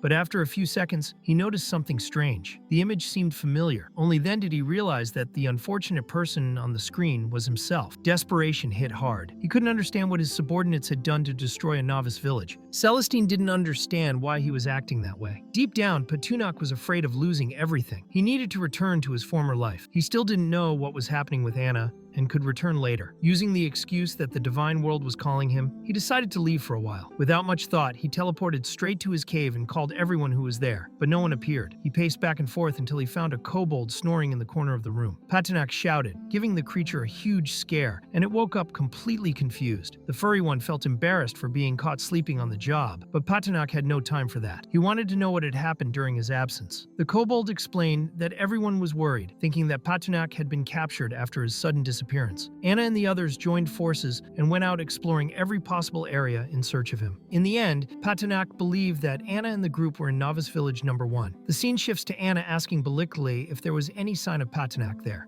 The kobold confirmed that they had found nothing. Anna remembered a man to whom they had given a free facial harmonization. He swore he had never seen any black dragon. She believed he was telling the truth, but even so, she didn't give up and decided to continue the search. As she walked around, she heard someone shouting her name. Instantly, she recognized the voice. It was the black dragon, and Selena was confused, trying to understand where he had gone, as Anna was very worried. In Patunnak's mind, he still insisted on blaming the system, even though he knew he had activated the option to accept summons automatically. When the dragon reappears, Anna shows enormous relief at seeing that he was fine. Suddenly, a very bright light fills the place, so intense that it nearly blinds the dragon. It was Balikli, appearing with a golden glow coming from the treasure they had managed to gather with the villagers. The glow was so powerful that it surprised Patinnak, who hadn't imagined they would play like that in his absence. Without wasting time, the black dragon uses his breath and devours all the gold coins, strengthening his power and increasing the fire element. He also obtains an artistic core fragment called Yen, in addition to gaining 20,000 system points. Even so, he no longer wanted to be deceived. The scene then shifts to the royal capital of Sao Augusto, where Alicia was talking to Celestine, worried about the whereabouts of the dragon. The mercenaries were surrounding the city, which frightened Celestine, as she didn't understand how they had arrived so quickly, expecting the attack to happen only at night. Alicia explains that ever since the village was looted, and with the absence of the army, everything accelerated. Celestine feared that the dragon would arrive only at night, which made Alicia even more concerned, trying to convince her to flee as soon as possible. But the princess did not like the idea of fleeing at all. The scene changes again to the group of mercenaries already inside the capital. One of the subordinates found it strange that there was no army or any defense, as if no one had prepared, or perhaps everyone had already escaped upon discovering the attack. Celestine strikes her staff on the ground, trying to draw attention and assert respect, and everyone looks at her. Being socially awkward betas around women, they became embarrassed at her beauty and distracted. Some other women appeared to further divert the troops' focus, making them begin to imagine that this fight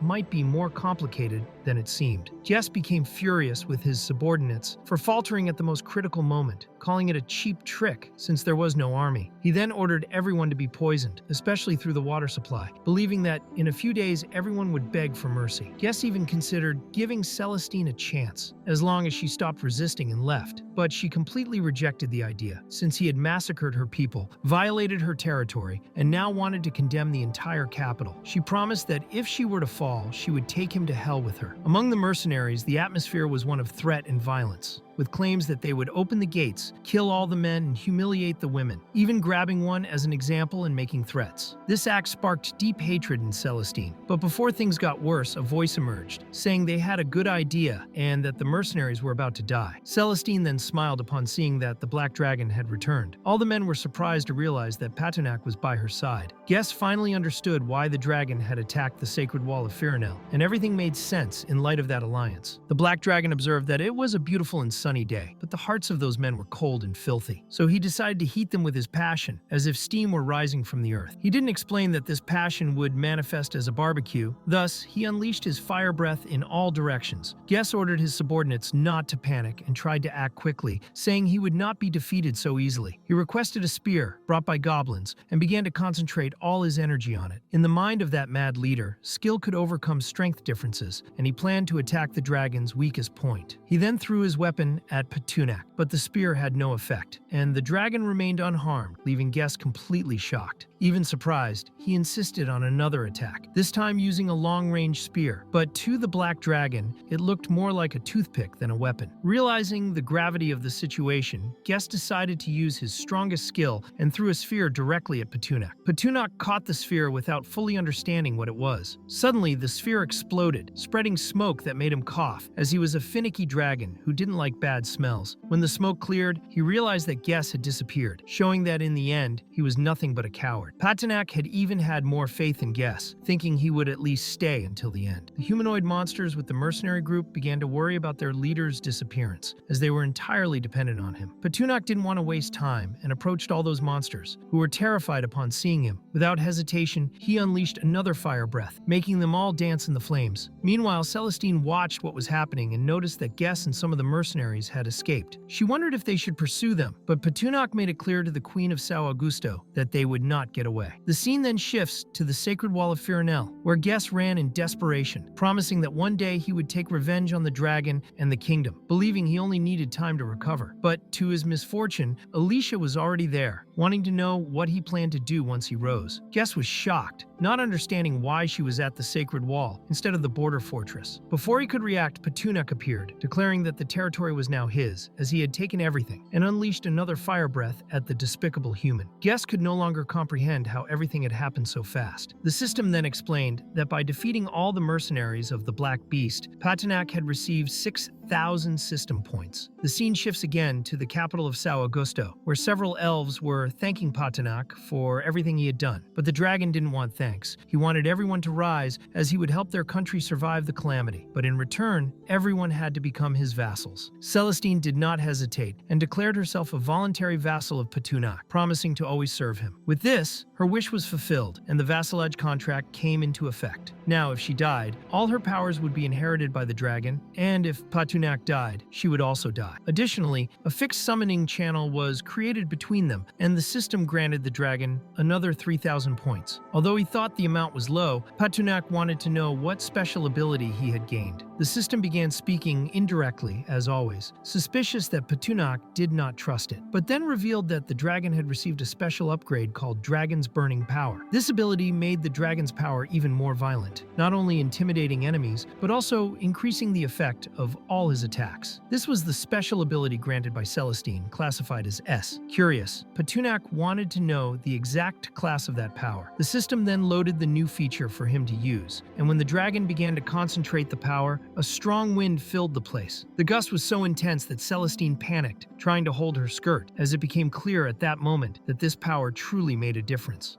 At that moment, Patinak apologized for not being able to control himself. He thought that the fluffy creature's ability was really useful, which is why he hadn't intervened more harshly. Celestine asked if the black dragon was going to leave. He had thought about leaving, but said he still had some tasks to complete. Hearing this, Celestine became excited. Knowing he would stay a little longer thrilled her. The dragon then asked if there were 6 witches in the region. He was looking for those who could heal. Alicia joined the conversation, saying there was Kaguya, a mysterious witch who lived in the 3rd fortress. But there was a problem. She had always been careless, and after the war, no one knew where she was. Still, Alicia suggested that the dragon stay for a few days while they searched for her. Patinak accepted the idea, and Celestine promised to find a place where he could stay. The scene shifted to Celestine's room. She was thinking about the black dragon and how heroic he was. Alicia knocked on the door and entered, surprised to see Her Highness trying to sleep. Celestine feared the mercenaries had returned, but it was nothing like that. Alicia wanted to talk about the dragon. She noticed that Celestine sighed over him. The princess was embarrassed, but eventually confessed that she wanted to be with the dragon. Alicia suggested she take action, but Celestine didn't want to seduce someone she saw as a god. To Alicia, that sounded like an excuse. She thought Her Highness wanted the dragon to leave out of fear of acting. Even so, Alicia thought the path was already clear. Everything depended on the princess. The scene then shifted to the house where Patinak was. Celestine wore a very beautiful black dress. She was nervous and didn't want him to get angry, but she couldn't bear the idea of seeing him leave. She felt as if she would collapse if that happened. Summoning her courage, she opened the door. She had something important to say. Patinak was surprised to see her like that. Anna was also present. Celestine looked at him, hoping he would understand her intentions. The dragon felt fear. Anna didn't seem happy about it. He consulted the system to try to understand what was happening. He wanted to know how long Celestine had been like this, and if there was a solution. The system explained that it was all caused by the dragon energy he carried. This energy affected certain bonds and contracts. Patinak thought there was no way out. He began considering drastic measures, like killing Celestine, but the system said that would be useless. Her power wasn't that high. It also tried to trick the dragon, suggesting he was easily manipulated and that acting on impulse would make things worse. The system recommended that he remain calm. Patunak then called Celestine with seriousness. She responded with a passionate look. He didn't understand why her eyes had hearts. He looked at Anna, who didn't seem happy. To make matters worse, Celestine pointed at Anna, wanting to know who she was. The dragon explained that Anna was his companion and asked what Celestine wanted from him. That shocked the princess. She hadn't expected it and now thought she wasn't a good candidate. She changed the subject, saying she wanted to discuss reorganizing the army after his departure, aiming to strengthen her kingdom with a new training system. She acknowledged that Patunak couldn't protect the country forever and was pleased to be praised for thinking about her own progress. But the dragon was concerned about Anna. She might have misunderstood everything. In the end, Anna cried, wanting to know why he called her his companion. Before things got worse, Alicia arrived with news. They had found the witch Kaguya. The dragon immediately became interested. Kaguya arrived being carried by fluffy creatures. The dragon thought it was over the top. The witch said it was inconvenient to meet with other beings and apologized to the dragon in advance. But she didn't truly appear. Patunak found this mystery odd. Still, he wanted to know if she could heal someone, and she confirmed that she could. The dragon then introduced Anna, wanting to know her condition, but Kaguya said there were too many people present, which interfered with the treatment. Patunak asked Alicia and Celestine to step outside for a moment. Anna was a little frightened, but the dragon tried to calm her. Despite this, he was very worried, knowing she only had about a month of endurance left. Anna's HP was extremely low, and she was at risk of death. The fluffy creature approached her, and even weak, the girl began petting it. Suddenly, Kaguya cast a spell, and the cat grew enormous, taking on an almost humanoid form, which scared Anna. Without warning, it opened its mouth and swallowed part of her body. Patunak panicked and ordered the cursed cat to release Anna, but the creature started running, and the black dragon chased after it. In the end, he didn't understand what the cat was trying to do and demanded that it spit Anna out immediately. Kaguya only wanted the black dragon to wait a moment, as this way she could see what was happening to the girl. She explained that the elf was under a curse that gradually infected her body, and in truth, Anna should have already been dead. Therefore, she acknowledged that Patunak was keeping her alive. Still, the dragon was in a hurry, worried about the girl, and made it clear that his patience had limits. He ended up crushing the carriage where the woman was, revealing Kaguya's true appearance. She wore a mask and looked very young. Patunak was surprised, and Kaguya began crying, desperate at being exposed. Seeing the human world, she panicked, and the dragon asked if she was okay, but she was completely disoriented. He then placed a knight's helmet on her head, which calmed the witch. She seemed to have a social phobia of the third dimension. With the helmet, she felt better. Patunak, naturally provocative, wanted to test this and removed her helmet. Immediately, Kaguya panicked, stood up, and cast a spell on herself. The black dragon had no idea what she was trying to do. She transformed into a kind of Russian doll. He then asked where Anna was. From a hole, Kaguya cast another spell that fell into Patunak's hands and transformed into Anna herself, sleeping. He was surprised and wanted to understand what the witch had done. She said she only made her sleep, giving her a calm and painless rest. Kaguya also explained that the curse affecting the elf aimed to steal her talent. The origin of the curse was in the girl's heart, and it was cast by someone experienced. According to the witch, it was the work of a specialist and could only be undone by finding that person. Otherwise, when Anna's talents disappeared, her life would also end. Kaguya believed there might be another solution. The simplest would be to obtain a new heart. Patunak didn't believe she thought it would be that easy. Worse, the witch explained she had been affected by his breath, so the ideal heart would be that of a dragon. Patunak was shocked. He was the only dragon in the region, which frustrated him. The dragon promised to reward Kaguya in the best possible way if she found the person responsible for the curse and saved Anna. The witch said she would try, but couldn't promise results. She then cast a tracking spell on Anna to locate the origin. Upon seeing who it was, she was completely shocked. It was a demonic creature. The impact was so great that she fell into the black dragon's arms. Patunak wanted to know if she had discovered anything, but she could only say that the enemy's power was absurd. In the end, she believed that by the time they found the culprit, it might already be too late. The dragon consulted the system and asked if there was a way to obtain a heart. The system said it could transform any type of heart. This excited Patunak, but the options involved mechanical, demonic, and even godly hearts. He didn't understand where the system was leading him, but it was soon clarified that the system didn't create things from nothing. It only made modifications. Patunak then asked what could be done with a lava heart. The system replied that it wasn't a real heart, just an energy core. Finally, the dragon asked if giving his own heart to Anna would kill him. In theory, yes, but there was a catch. Patunak became desperate, wanting a solution that wouldn't kill him. He said he didn't want system points or tricks. Then the system revealed a hidden store item called the golden fruit. It was a fruit capable of replicating organs if properly cared for. Over time, it would grow and become a complete heart, but it cost 100,000 system points. Patanak was completely shocked. It was very expensive. Outraged, he said that the system should change its name to Traitor. Until Anna called him. She said she wanted to always stay by his side. Patanak now only wanted to buy time. He wanted to extend the curse's deadline until the golden fruit matured. He asked Kaguya if there was any way to do that. She said there was a method in the ancient texts, but it required the two of them to be completely honest with each other. The black dragon began to think foolish thoughts. Kaguya wanted to know if he was sure about that and started trembling. Since he would accept it anyway, Kaguya understood that this was to be expected of a dragon. She warned that she would unite him with his companion. Patanak didn't quite understand, but she explained that she would only open a spell and activate the bond. The weaker party would absorb vitality to stay alive. If one of the two died, the survivor would inherit all the power. Patanak was okay with that. According to the ancient texts, it would be necessary to pass a cord through the body to ensure nothing went wrong. The black dragon wasn't very fond of this part. Kaguya opened the magic circle. Few people in the world were capable of doing that. She even admired Patanak for agreeing to do it, as the ritual would reveal all past secrets to Anna. This frightened the dragon. Kaguya interpreted his desperation as a sign of strength she shouldn't suppress and admired him even more. The scene then shifted to the Emerald Forest. From the outside, everything seemed like a dream. Anna walked alone until she found Luna, her sister, and ran to embrace her. But in reality, Luna was Patanak himself, who was shocked to realize he had transformed into a woman. Anna asked if Luna had brought something tasty to eat. The dragon, seeing how cute she was as a child, began to squeeze her cheeks. He remembered what Kaguya had said. The union would reveal their deepest secrets. Patanak, now as Luna, began to believe that this was Anna's secret dream. And being a beta, he was enjoying that feminine sensation a little too much. Anna found her sister's behavior strange and said she was worried. The awakening ceremony was near, and she feared she wouldn't succeed in awakening as an elf. Suddenly, a red-haired elf named Jaya arrived, desperate. She had been looking for Anna for a long time and was concerned about asthmatic beasts in the region. She warned that the elders were waiting for her for the ceremony. She grabbed Anna's arm and took her to the ritual site. The scene shifted to the ceremony area, where the elders watched from above and many people observed. Patanak realized he was seeing from Anna's perspective. A mustached elder was stressed. This was her 10th attempt. If she failed again, she would lose the chance to continue at the academy, and her family would be expelled from the central zone of the forest. Anna already knew this and promised to do her best. Even so, the elder became furious. He slapped her face. He complained about the 9 failed attempts and the wasted relics, saying she was a disgrace to the elves. Patanak, still as Luna, ran to confront the old man, calling him decrepit for hitting Anna. In the end, she and her family were expelled from the core zone. Luna tried to comfort her, saying the others were in the wrong. Soon, Anna appeared happy. She had found some fruit and wanted to share it with her sister. But 3 youths from the core zone surrounded her. They accused her of wasting resources and demanded she pay for it. They also didn't understand why she had 10 attempts while they had only 3. They said they would have awakened by now if given the same privilege. They began to blame Anna. The girl started trembling and apologized, but Luna appeared and demanded the 3 leave. She said if they returned to threaten her sister, she would not be responsible for their fate. She then showed Anna the house she had built. But the scene changed. Anna was hiding inside a closet. Patanak didn't understand what was happening. When Luna tried to take her out, a hand passed through her body. Patanak recognized those hands. They were the same ones that had attacked the witch Kaguya. Suddenly, he woke up. Anna was by his side, very worried, wanting the dragon to awaken. Kaguya thought her desperation was useless. Anna then asked who the masked witch was. Kaguya identified herself and explained that the dragon had entered a deep sleep to save her. Anna didn't like that, feeling that someone like him shouldn't have to make such a sacrifice. In truth, Patanak was only pretending to be asleep. Anna said she had a strange dream about a shiny iron plate full of images of girls in swimsuits and a 32-gigabyte compressed file. Patanak panicked and told her to stop talking. She was happy to see him wake up. The black dragon began remembering the girls in swimsuits and became excited. But Anna called him, surprising him and completely destroying his imagination. She wanted to understand what he was saying, but he dodged and didn't explain anything. The scene then shifted to the St. Augustine Temple, where Celestine had made a statue of Patanak and presented it to him, saying that one day she would admire him as majesty and offer her blessings. Patanak found all of this very strange, even when she asked him to stay a little longer. He believed everything was already stable and needed to return, so he teleported away, leaving Celestine upset because she didn't want him to leave. Returning to his cave, Patanak was surprised because everything wasn't destroyed as he had imagined. He expected complete chaos, but it seemed the creatures had maintained order while he was away. Bullockly appeared excited, wanting to hug his master, unable to believe he had returned. The black dragon refused the hug, saying he was tired and that they should talk more appropriately. He then lay on the ground, and Anna approached, worried, asking if he was unwell or if something had happened. He said he was fine, only tired, but in reality, he began pretending, wanting some affection from her. He simulated a fever and headache while consulting the system with his mind, trying to find out if dragons could really get sick. The system revealed that, due to a type of bond, his status had changed. He now had multiple ailments affecting his heart, blood, and strength. This surprised him greatly and helped him better understand what Anna had gone through. Suddenly, Anna approached him, which made him shy because he didn't know how to deal with women. She asked him not to move, wanting to measure his temperature, and noticed his body was warm, even knowing that a dragon's temperature is different from a human's. Still, she decided to prepare a remedy. Kaguya handed her an envelope, saying it contained a powerful tonic. Celestine appeared, startled to see Anna stirring a cauldron and some strange things on the floor that looked like worms. She asked what they were. Anna explained that they were herbs and that she was preparing medicine for Patunak. The scene then shifted to Novice's village 2, called Sakura, where a bearded man named Vardoli observed a kobold's head and found it beautiful but didn't know where to put it. A subordinate appeared and said that a player named George wanted to meet him. Vardoli didn't seem interested, saying he was appreciating art and that everyone had their own madness. The subordinate insisted, saying George brought information about the dragon. This caught Vardoli's attention. The scene then returned to the cave. Anna arrived awkwardly, bringing medicine and asking Patunak to take it. He pretended to be dramatic, saying no one cared about him except sweet Anna. He wanted to take advantage of the moment to gain something from her. When he saw the bowl, he was horrified by its appearance, which looked like a living mess. Anna was happy because she had put so much effort into preparing the remedy. Selena noticed Patunak didn't want to take it, but said he'd be cowardly if he refused, as Anna had worked so hard. The dragon felt embarrassed and eventually drank it. The medicine was so burnt, it seemed like it came straight from the cauldron of hell. He drank it just to avoid upsetting the females, and while swallowing the horrible thing, wondered if this was what death truly tasted like.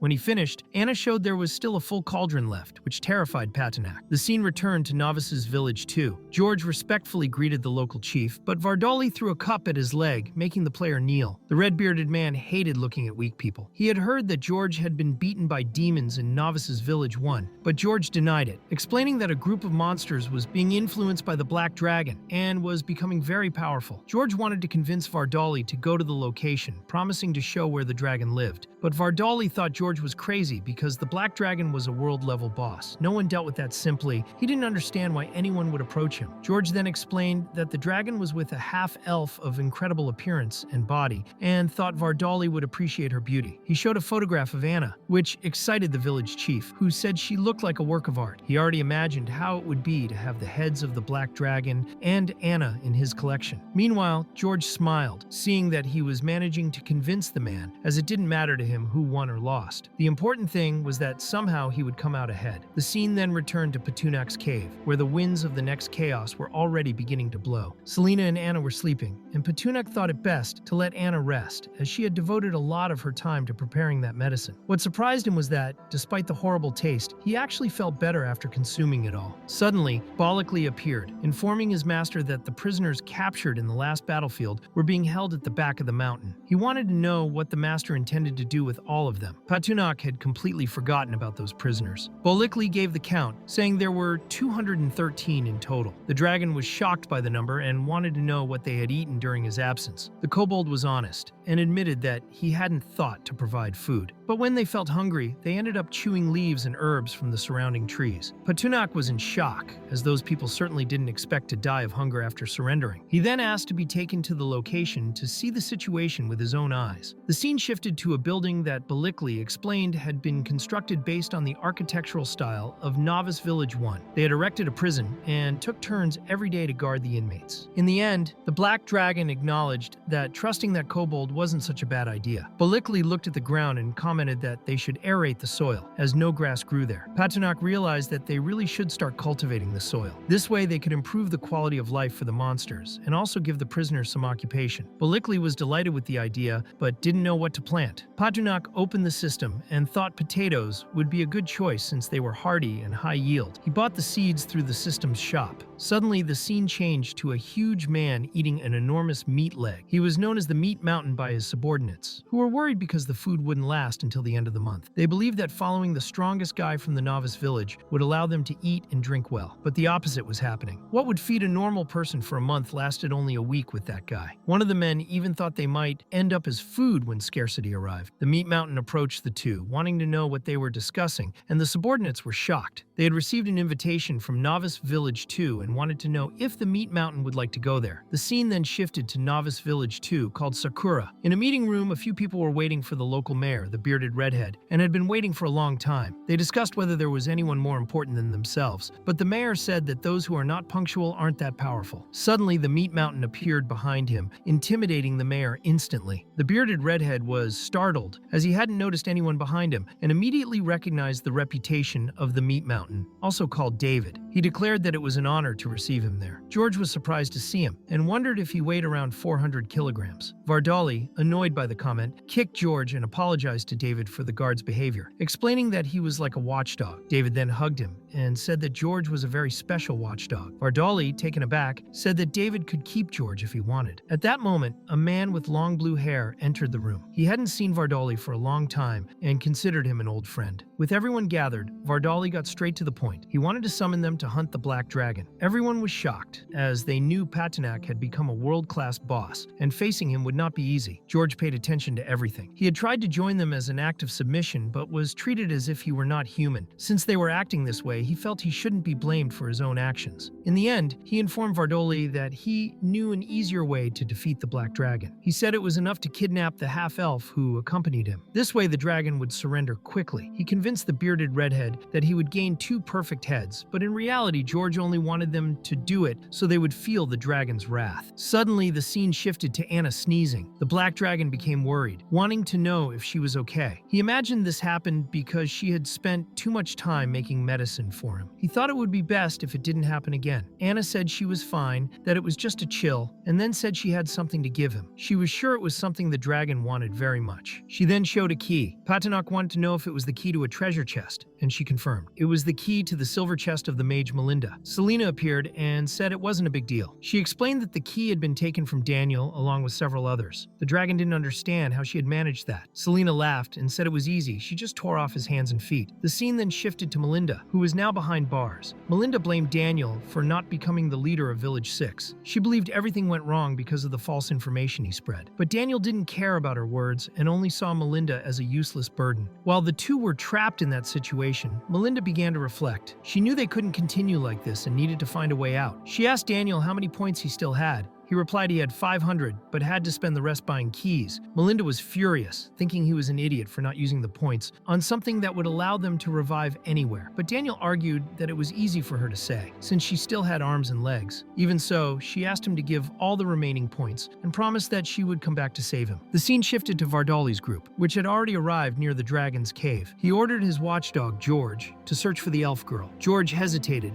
knowing that everyone there was being led to die at the hands of the Black Dragon. But Vardali wanted him to prove his usefulness, as the idea to go there had been his. As he approached the mountain of meat surrounding the entrance, George felt fear grow. David, with his cruel smile, told George that he could use his ability to hide in the shadows of the night so no one would see him. George began circling the area and realized that he was indeed invisible, but he ended up letting out such a foul fart that the kobolds started arguing among themselves, trying to figure out who had released that dead rat smell. In the middle of this confusion, George ended up finding Anna. The scene shifted again, now showing Melinda free. Daniel had indeed given up all his points. He believed she would return to save him, but Melinda was already beginning to strangle him. A humanoid dog heard the noise and went to investigate. He ended up finding Anna falling to the ground. In reality, it was Melinda transformed, using an illusion to appear as the elf. She said she had tripped by accident and thanked him for catching her. The dog asked what she was doing there. She replied that she had left something in the area that morning. She also wanted to know how the surveillance was going. The dog replied that he was alert, but Melinda said she had seen a spot without any guards. He went to check, and she felt relieved. She had used Daniel's points to buy an illusion potion, and everyone saw her as Anna, making her escape easier. George noticed that Anna had suddenly disappeared. Confused, he got distracted and ended up getting hit. Melinda fell to the ground in Anna's form, and the situation became chaotic. She began to suspect that there was an invisible wall nearby. George picked up the girl, and she had the strange sensation of being carried by a ghost. One of the dogs went to Patunak to report that he had seen Anna walking through the Silver Moon Forest. He also also said he had witnessed something like a ghost. Patanak found this strange, as he was sure Anna had been sleeping the entire time. When he looked closer, he only saw Selena sleeping and became irritated, not understanding what was happening. The black dragon flew out in desperation, like a betrayed man searching for a woman in a motel. He began shouting Anna's name. Vardoli's group saw him passing through the sky. The mountain of meat posed as if it could face the dragon. The blue-haired man thought the dragon was looking for the elf, so George must have found her. Vardoli began valuing the dog more. Even so, the blue-haired man still found everything very strange. That dragon didn't seem like what the system had shown. It was much stronger. Vardoli ignored his opinion, claiming he had faced powerful creatures before. He believed he could defeat Patanak and still had his colleague's secret weapon. Meanwhile, Patanak continued his search. Suddenly, he was surprised by Vardoli running toward him with a flaming sword. He wanted to kill the dragon once and for all. The blade managed to touch the dragon's core, but Patunak dodged at the last second. An explosion occurred, and Vardoli believed he had won, already beginning to celebrate.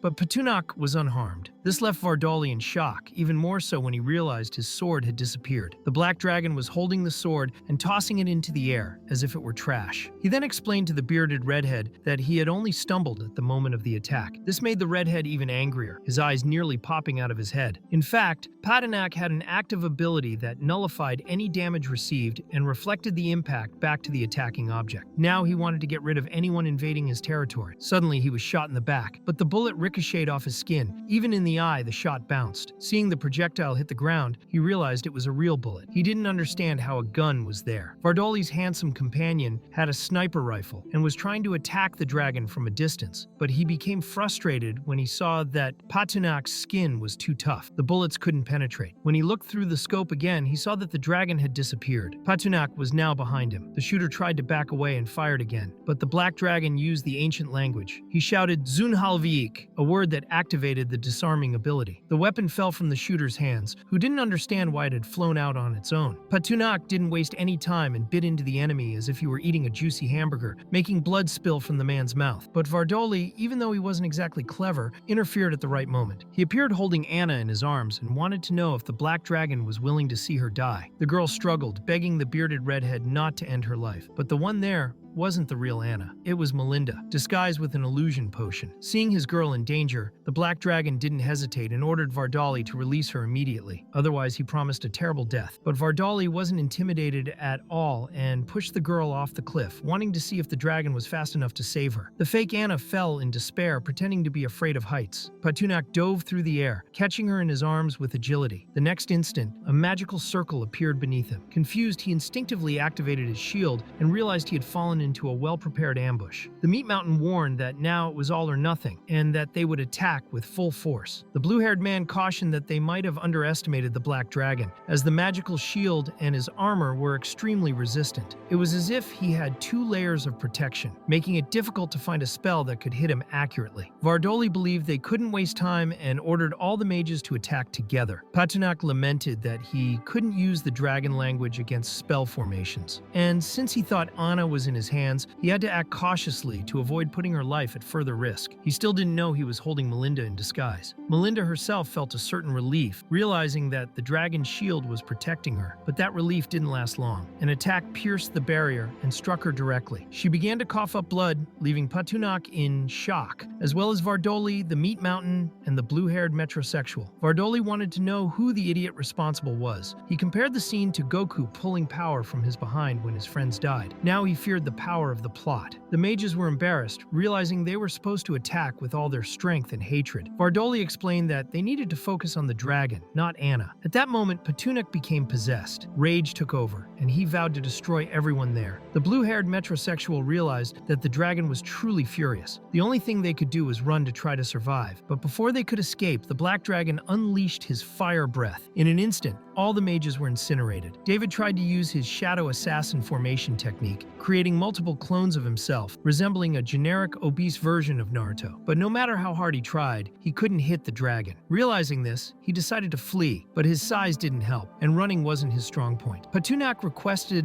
the system to release a heart modification. With this, he caused a massive explosion in the Silver Moon Forest. The invaders were eliminated, and he received 15,000 system points as a reward. The scene then shifted shifted to the dragon's cave. Balikli ran to inform his master that Anna had returned home. Patunak had already expected this, believing she would have returned to the Emerald Forest. Balikli didn't understand what his master was saying until he saw Anna tasting honey with a smile on her face. She showed that she had found the honey in the swamp and wanted to use it to sweeten Patunak's medicine. As he complained a lot about the taste, the dragon began to cry, thinking he was hallucinating. He believed she had died, and his mind was breaking from longing. He squeezed her cheeks and told himself that the vision seemed far too real. But soon, Balikli returned with more information. The two human players who had been imprisoned, Daniel and Melinda, had disappeared. They also found traces of an illusion potion. It was at that moment that, for the first time, Patunak thought clearly. He realized he had been deceived and that Melinda had used the potion to take Anna's appearance. Even so, he was relieved to know that the real Anna was still alive. The girl was a little annoyed upon learning that the black dragon thought she had died just because she had been away for a while, but he tried to explain himself, albeit awkwardly. The scene then shifted to the king's palace in the city of Andalus. A knight informed Anlius that the Arilan Empire had arrived. They wanted to request the return of the great mage Macent. Anlius was very annoyed, finding such a request ridiculous. To him, Macent had never done anything useful, only wasting resources. He didn't even know that the mage had already been killed, and even suspected a scam. He sent the knight to say that Macent was buried in the dragon's mouth. At that moment, Queen Anlos appeared. The king was concerned about her presence. She said she had learned about the king's problems and decided to come personally. Queen Anlos wanted to confirm whether Anlius was really seeking someone to kill the dragon to cure the prince. Anlius tried to explain himself quickly, but the queen refused to listen. She slapped him, saying there was nothing left to explain. To her, everything he had done during her absence had been a disaster. Anlius tried to justify himself, saying he only wanted to find a quick way to save the prince, even if it meant making hasty decisions. The queen then asked the knight to bring the special guest. An elegant young man entered the hall and greeted both of them. He complimented the queen's beauty and thought to himself that the king was completely useless, just like the great mage Macent, but he hadn't expected the queen to be so attractive. Anlus thanked him and maintained her composure. The young man then mentioned that he had heard rumors about her army's failure, which had not even managed to return alive from the mission, and thus wanted to know if Her Majesty was ready to hand over the men and pay compensation. The Queen acknowledged the seriousness of the situation and even considered the proposal, but made it clear that the mage Macent had not yet been officially declared dead. Some renegade soldiers, before entering the Silver Moon Forest, claimed that they hadn't seen him during the battle. The young man then asked if she was implying that Macent had fled the combat. Anlus did not want to be misinterpreted and firmly stated that she was merely trying to resolve everything peacefully. Since someone had already been sent to investigate the situation, she suggested he stay there for a few more days. If Macent had died trying to face the dragon, then they could discuss compensation again. The young man agreed, but made it clear that his time was short. The scene then shifted to the dragon's cave. Patunak was downcast. Anna hadn't spoken to him for 2 days. Feeling uneasy about the situation, he consulted the system to find out what those novice villages in the region were. His intention was to destroy them all before they grew and began to disturb the peace of him and his followers. The system advised against such madness, warning that if he attacked all the villages at once, he would be classified as a permanent world boss. This caught Patunak's attention, as he had no idea what it meant. The system explained that if that happened, a teleportation matrix would be automatically created near him, allowing players to transport directly to the Silver Moon Forest. This would greatly increase future problems. Knowing this, Patunak wanted to avoid such consequences. Since he couldn't attack villages directly, he asked the system how he could continue earning points. The scene shifted to the first novice people of the Celestial Kingdom. A young man named Esri was surprised to see the system announce that the world boss had changed. He began to think that the Black Dragon might have been defeated. This worried him, as he dreamed of fighting Patunak someday and hoped the dragon was still alive. Back in the dragon's cave, the system reported that Patunak's exposure had dropped for unknown reasons. This meant he could explore the world more freely. The system also indicated that new epic monsters had appeared. Patunak was a little annoyed, as he had been using the system for quite some time and expected more direct answers. But the system explained that it only detected changes and not global causes, since it did not have a world structure like a satellite. Even so, this drop in exposure could be advantageous. With less attention from players, he could destroy novice villages and accumulate wealth without becoming a direct target. Patunak then called Balikli and ordered him to prepare the troops. They were going to head north of the Morrigan Desert, toward the novice village number 2 called Sakura. Before leaving,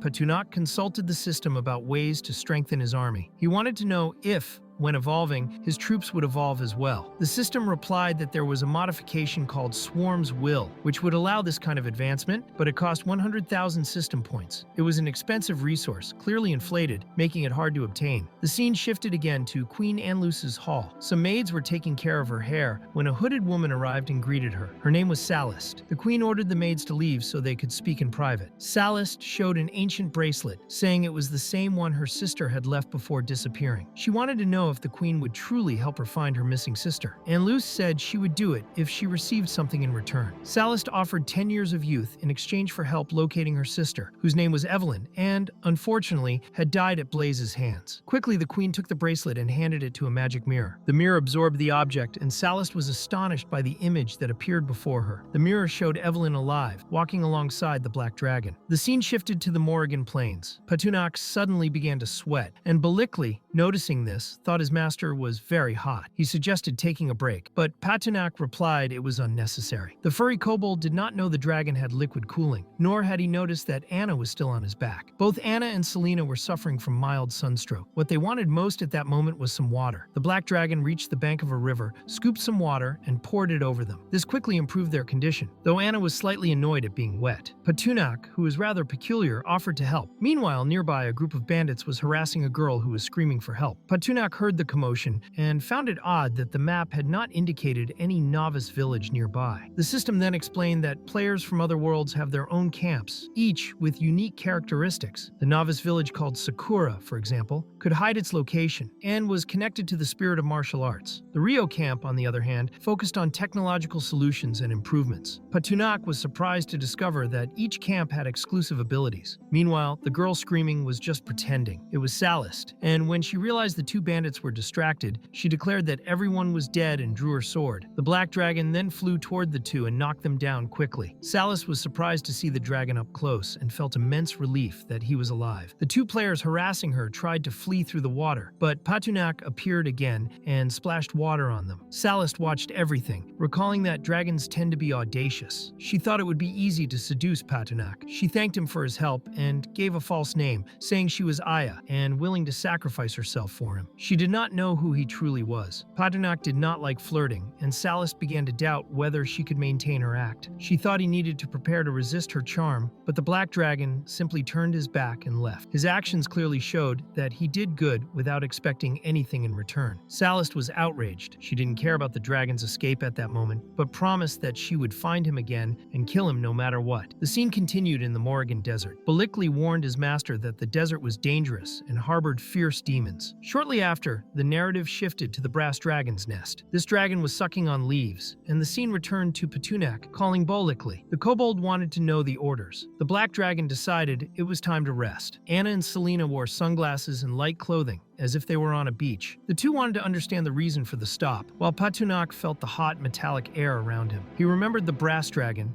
and had a bad feeling. He asked Balikli to check the area. The kobold then showed the only easier path to reach the north of the desert. Patunak decided to explore alone, leaving the others behind, trusting they could protect themselves. The metallic smell grew stronger. The scene returned to the brass dragon's nest, and Patunak confirmed his suspicion. Dragons are extremely territorial, so he decided to keep Anna, Selena, and the others away. However, he was mistaken. Selena was right beside him, which surprised him. She explained that she had slept on his back and now wanted to understand why they were in the desert. Suddenly, the brass dragon appeared. It was Tolmarine, who was annoyed by the presence of another dragon in his territory. Patunak explained he only wanted to pass through with his subordinates and did not intend to cause offense. As a sign of respect, he offered gold coins. Tolmarine accepted, but demanded 100,000 coins and also insisted that Patunak leave someone with him to serve as company and someone to talk to. When Patunak saw the amount Tolmarine asked for, he began to cry. It seemed like a joke to him. To him, Tolmarine was just another reincarnation of the system, as if money were something easy to obtain. The brass dragon showed a young man beside him and explained that the person had failed to maintain a conversation for 3 days. Patunak looked at Selena,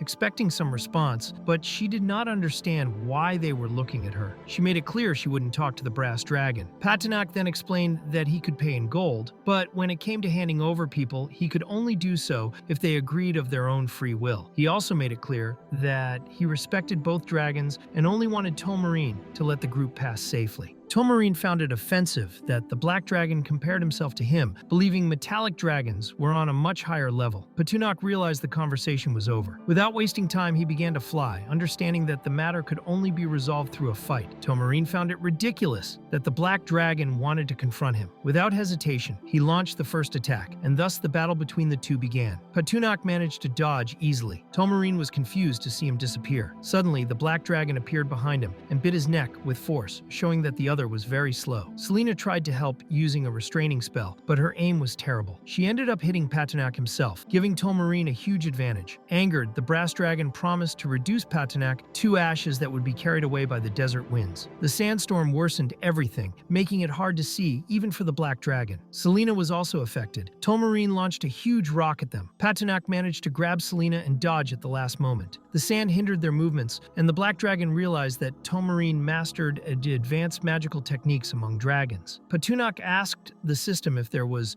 any modification that could help him see better in that scenario. The system offered an upgrade called Blessed Eyes, which enhanced vision, but he did not have enough system points to activate it. The system then granted a free 3-minute trial. Patunok quickly accepted, as he needed to act before time ran out. With his enhanced vision, he realized that Tomarine thought the fight was over. The brass dragon believed the enemy had either fled or been defeated. Without warning, he was struck by a rock hurled at full force. Patunok even joked that he was just delivering food and didn't even remember the opponent's name. Tomarine was furious, feeling insulted at being attacked, invaded, and forgotten. His rage grew to the point that even Patunok was taken aback. Suddenly, the surrounding sand turned into quicksand, and the black dragon realized that his wings wouldn't be able to sustain him for long in that environment. Selena was already knee-deep and thought the situation had gotten out of control. The scene then shifted to an underground cave. Selena woke up startled and came face to face with a skull, screaming, thinking it was a ghost. Patunok was in another part of the tunnels, beneath the quicksand, in what were called the serpent bones. The two had separated. He woke up unsure if the place was truly underground. Selena noticed the area was too dark and wondered if the black dragon was still alive. She tried calling out to him, asking if he could hear. A skeleton appeared suddenly, and she quickly cast a light spell. The light revealed numerous corpses throughout the area. While walking, she tripped over a crack and fell hard to the ground. Patunok heard a sound he thought was caused by Selena's weight, but it was actually his stomach growling from hunger. Even without seeing his companion, he deduced she was alive since the system hadn't notified him of any deaths. He asked the system how far they were from the surface, and if his breath could carve a path upward. The system responded that this idea would only get him killed, so Patunok decided to search for an exit on foot. During his walk, the system detected an unknown force. The black dragon soon discovered a crystal shaped like a serpent's head, with someone trapped inside. Words were inscribed near the crystal, and the name Cecilia Della seemed to belong to the person within. He wondered if this was the strange force the system had detected. Meanwhile, Selena found a stone with ancient magical inscriptions. Her eyes lit up, thinking it might be a legendary necromancy grimoire. The stone was too small to contain so much power, but she believed the surrounding skeletons had died trying to protect this secret. The number of wounded and dead bodies reinforced this theory. On closer inspection, she realized the inscriptions were made with blood, as if they were the last words of someone before dying. The inscriptions on the stone stated that a dangerous demon was sealed there and that its name should never be spoken. Its name was Cecilia Della, and the one who had encountered this entity was Patunok himself. To him, the name didn't sound so bad. As Selena read more of the inscription, she discovered that one should not look directly at Cecilia Della. The black dragon wondered if this creature had been unconscious all the time. When it opened its eyes, Selena began questioning exactly what this writing was, as everything seemed very strange. Suddenly, a dark aura passed near Selena. Her eyes began to burn as if sand had entered them. The entire cave started to tremble. Patunok and Selena tried to understand what was happening until Selena suddenly fell directly onto the black dragon. She felt the warmth of his body and quickly realized she was on top of Patunok, relieved he was still alive. He wanted to know how she had fallen like that. She explained that she had been dragged by the quicksand and ended up there. She also mentioned that there were many corpses and that she had found a necromancy grimoire. Patunok became immediately interested and asked if she had anything of that kind with her, but Selena denied it. She said what she had seen was just a message left by a wizard before dying. The warning spoke of demons sealed in that place. Patunok then showed her the image of Cecilia Della inside the crystal and concluded that she must be one of the demons mentioned. Seeing this, Selena understood it was all true, but tried to reassure herself by thinking that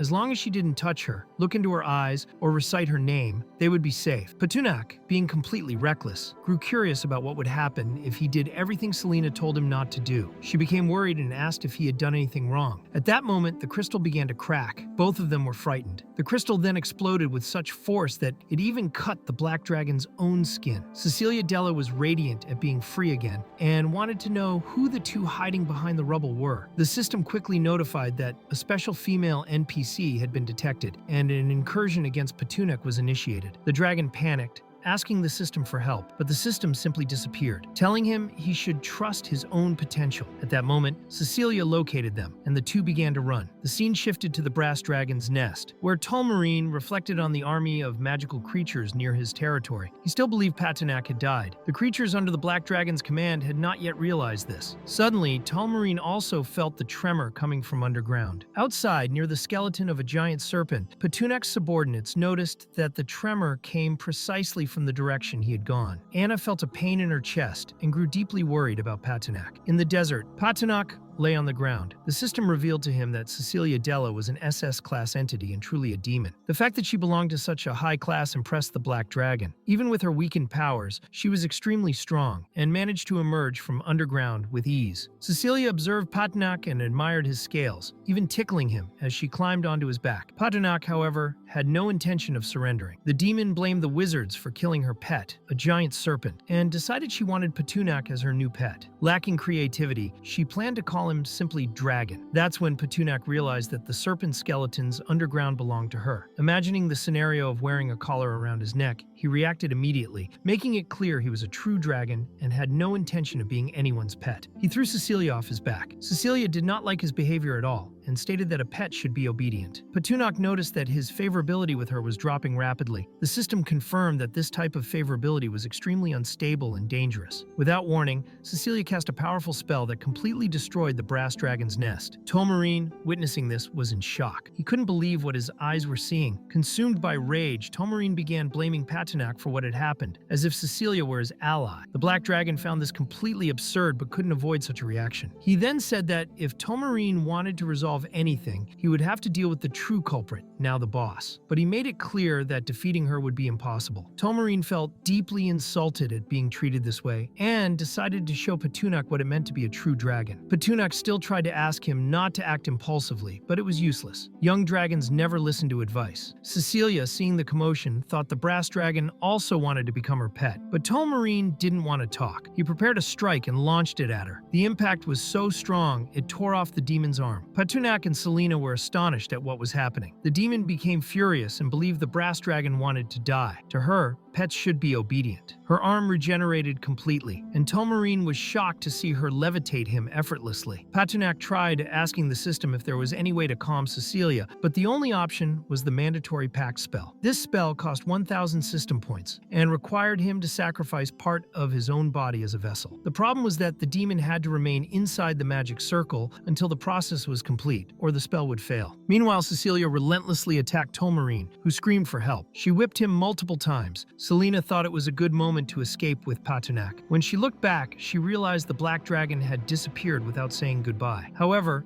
soon an attack hit Cecilia's clothing, partially tearing it. She turned, surprised, and saw Patunak. She thought he had tried to flee, but wanted to know if he was ready to be her pet. For Patunak, fleeing was never an option. Selena noticed he was heading in the wrong direction and pointed him the right way. Patunak wanted Cecilia to release the brass dragon, believing he should defeat her with his own claws. Cecilia found this curious. She began to consider Patunak worthy of becoming her pet. Soon after, she knocked Tolmarine down as if he were worthless. Patunak approached and asked if the brass dragon was still alive. Tolmarine thanked him for saving him, but Patunak didn't want thanks. He demanded payment of 1 billion gold coins, which shocked Tolmarine. The Black Dragon, having been exploited by the system so much, had become a thief as well, and even mocked the amount, saying it was too little. Suddenly, Cecilia attacked with her whip, trying to strike Patunak, who was distracted, but he flew and dodged. Selena shouted, warning that Cecilia would try to attack from behind. Quickly, Patunak asked the system to invoke the contract spell, but the system warned it would take 10 minutes to be ready. Patunak knew he had to hold the demon for that time. He bit her whip, yanking her forcefully, and threw her into the magic circle. Cecilia realized it had all been a plan to capture her. While Patunak held her arms, a giant serpent emerged from the sand and lunged at Selena. Only 19 seconds remained for the spell to complete. Selena began to cry, thinking she was going to die. When the time ended, Petunak bit the serpent's skeleton, but this invalidated the spell, which was a big problem. Even so, Selena was relieved to still be alive thanks to the black dragon. With that, her favorability toward him increased. Petunak gained a new skill called Dormant Gas and reached the third stage of their bond. He instructed Selena to hide in a safe place. Selena realized that living with dragons wasn't so bad and began to run, but she was clumsy like him and ended up tripping, falling to the ground. During the fall, she found a golden ring stuck on the hand of a mage who had written a warning in blood on a stone. Cecilia was surprised to see that a dragon could use a human contract spell. For her, Petunak neither had the power nor the time for it. She struck his face and said he should be obedient. She also claimed she would rip off his scales to make a new skin for the serpent. Before she could act, Petunak tried to reason with her, but Cecilia was captured by a necromancy spell that trapped souls. She didn't understand how this was possible, as everyone had been eliminated 1,000 years ago. Selena had activated the spell using the golden ring and urged the black dragon to hurry, as she could no longer handle the tension. Petunak ordered the system to restart the contract spell. Again, he had to wait 10 minutes. This time, Selena used her own magic to strengthen the spell and trap the demon with chains. Cecilia became furious and said she would not accept being captured again. When the time passed, the capture was successfully completed. Now, all Petunak had to do was choose which part of his body he would sacrifice. Petunak thought he could use his claw, but the system made it clear that it had to be a complete part, not just a thin layer like a cuticle. He began imagining the relationship he would have with Cecilia, so he didn't mind using his left paw. He touched the demon, who was still trying to resist somehow. Thus, the contract was completed, and Selena could finally breathe again. She was very happy they succeeded. She removed the ring. There was still one last thing she needed to finish. Petunak saw a corpse on the ground and wanted to know what it was. Selena explained that the dry body belonged to the necromancer, or at least the last one, and that the ring contained his residual energy. That's how she was able to restrain Cecilia using the necromancer's soul-capturing technique. She placed the ring back on the necromancer's hand. Petunak thought she should keep it, as he saw potential for her to become a necromancer herself. But Selena wanted to become the strongest support. Necromancers could be powerful, but that wasn't what she sought. The black dragon thought she didn't want it because she was afraid of corpses and the undead. Suddenly, Anna arrived looking quite cheerful. Petunak wanted to know what she was doing there. Anna had gone after them because she believed the black dragon was in trouble. She brought the army along with her, making it clear she had heard he was in danger. He wanted to understand how she could have heard that. She explained that she'd met a strange dragon on the way. Then Petunak went to the brass dragon and reminded him that he still owed 1 billion gold coins. The brass dragon thought the black dragon was being arrogant. Petunak made it clear he had no other choice. It was part of the dragon race's heritage. He offered two options. The first, Tolmarine could join him. The second, he could work for Petunak to repay the debt. If he refused both, Petunak said he would kill him, use his heart to make liquor, and season his food. Tolmarine was terrified by the threat and warned that he was a member of the Giant Dragon Protection League. If Petunak killed him, the entire league would come after him. Petunak had no idea what the hell that was. In truth, he was like a baby dragon, still too dumb to understand many things. Tolmarine explained that during the End Times era, dragon reproduction rates had plummeted. When he visited Dragon Island, there were fewer than 100 dragons left. That meant dragons were on the brink of extinction. 1,000 years ago, there had been almost 10,000 on the island. As dragons, their life cycles were astoundingly long. They only needed to rest to reach legendary status. But now, humans were hunting dragons for materials. Those humans invaded Dragon Island and began a massacre. They wanted dragon parts to get rich from selling them. There were many dragon hunters and fewer places for dragons to survive. The brass dragon hadn't originally lived there. His parents were killed, and he escaped with his siblings. However, they were hunted down. In the end, all his siblings died in that monstrous human hunt. The Dragon Protection League was founded by an adult red dragon and an adult silver dragon. Its purpose was to protect the few surviving dragons. Both metallic and chromatic dragons joined forces. They could even be punished for breaking the League's rules. In the end, there was only one red dragon left in the alliance, named Caesar. The others were unwilling to join. Tolmarine thought that was the height of ingratitude. He saw a great difference between metallic and chromatic dragons. The chromatic ones only wanted to eat and sleep. They didn't care if others were fighting to survive. They refused to unite. Since Patunak was about to kill him, Tolmarine said he hoped the Dragon Alliance would capture him. He warned that Patunak would be imprisoned and forced to eat Yahello every day. Patunak found that strange since it didn't sound like much of a threat. He shoved the brass dragon's face into the ground, making it clear that he shouldn't keep whining. Once again, he gave Tolmarine two options: either submit and work for him, or have his mouth sealed forever and be fed the food he hated most every day. In the end, Tolmarine agreed to serve Patunak, but only if Patunak swore by the Kingdom of Color Dragons and by the dragon god Bahamut that he would never feed him something he disliked. Patunak swore to the brass dragon, saying that if Tolmarine pledged loyalty, he would keep his word. Tolmarine accepted, and they completed the pact and contract conditions. Then, while the black dragon carried Anna, he noticed a mark on his hand and wondered if it was from the contract. The system notified him that, for unknown reasons, the black dragon's visibility had decreased again. This surprised Patunak, who suspected something had happened outside. Anna woke up and wanted to know what had happened, but Patunak explained that it was just a mosquito bite and told her to go back to sleep. A ridiculous excuse for such a huge dragon. She simply kissed his face, leaving the beta dragon blushing. She said it would help reduce the bumps left by mosquito bites, acting adorably and treating him like a child. In the end, the beta tried to hold himself back. He just wanted to transform into a human already. The scene shifted to the second beginner village called Sakura. Confused, Patunak asked the system if it really was a beginner village. After all, he had already destroyed that place, and now it looked quite developed. The system explained that this level of development was normal for players. They could rebuild things quickly, though at what was still considered a normal pace, something that surprised Patunak. He imagined that faster players could create more perfect and powerful things. Eventually, Patunak realized that these new villages were more focused on invasion and had fewer natural enemies. The scene shifted to the forest outside beginner village number 2. The kobold Bolikli informed the black dragon that the ammunition was ready and that he had something highly requested. Patunak wanted to know what it was. The furry one explained that they were dung balls, nothing less than bombs 10 times more powerful than regular gas bombs. Patunak was impressed with his work, thinking it was great to eliminate enemies using odor. Then he took flight and ordered the army to attack. The call went out to all magical creatures. Several cannons began firing. Kobolds and flaming rabbits were well prepared and started their invasion. The townspeople were terrified and panicked. One of the dung bombs landed among the villagers, who had no idea what it was. They began vomiting. The stench was unbearable. Patunak wanted Tolmarine to join him so they could use his dragon breath, but the brass dragon refused. They were killing people who hadn't done anything to them. If the humans had started it, then yes, killing them would be justified. In the end, the black dragon thought that idea was stupid, making it clear that such actions would only further reduce the number of dragons. He spat some fire, blowing off the upper half of a human, while the brass dragon still didn't understand what Patunak meant.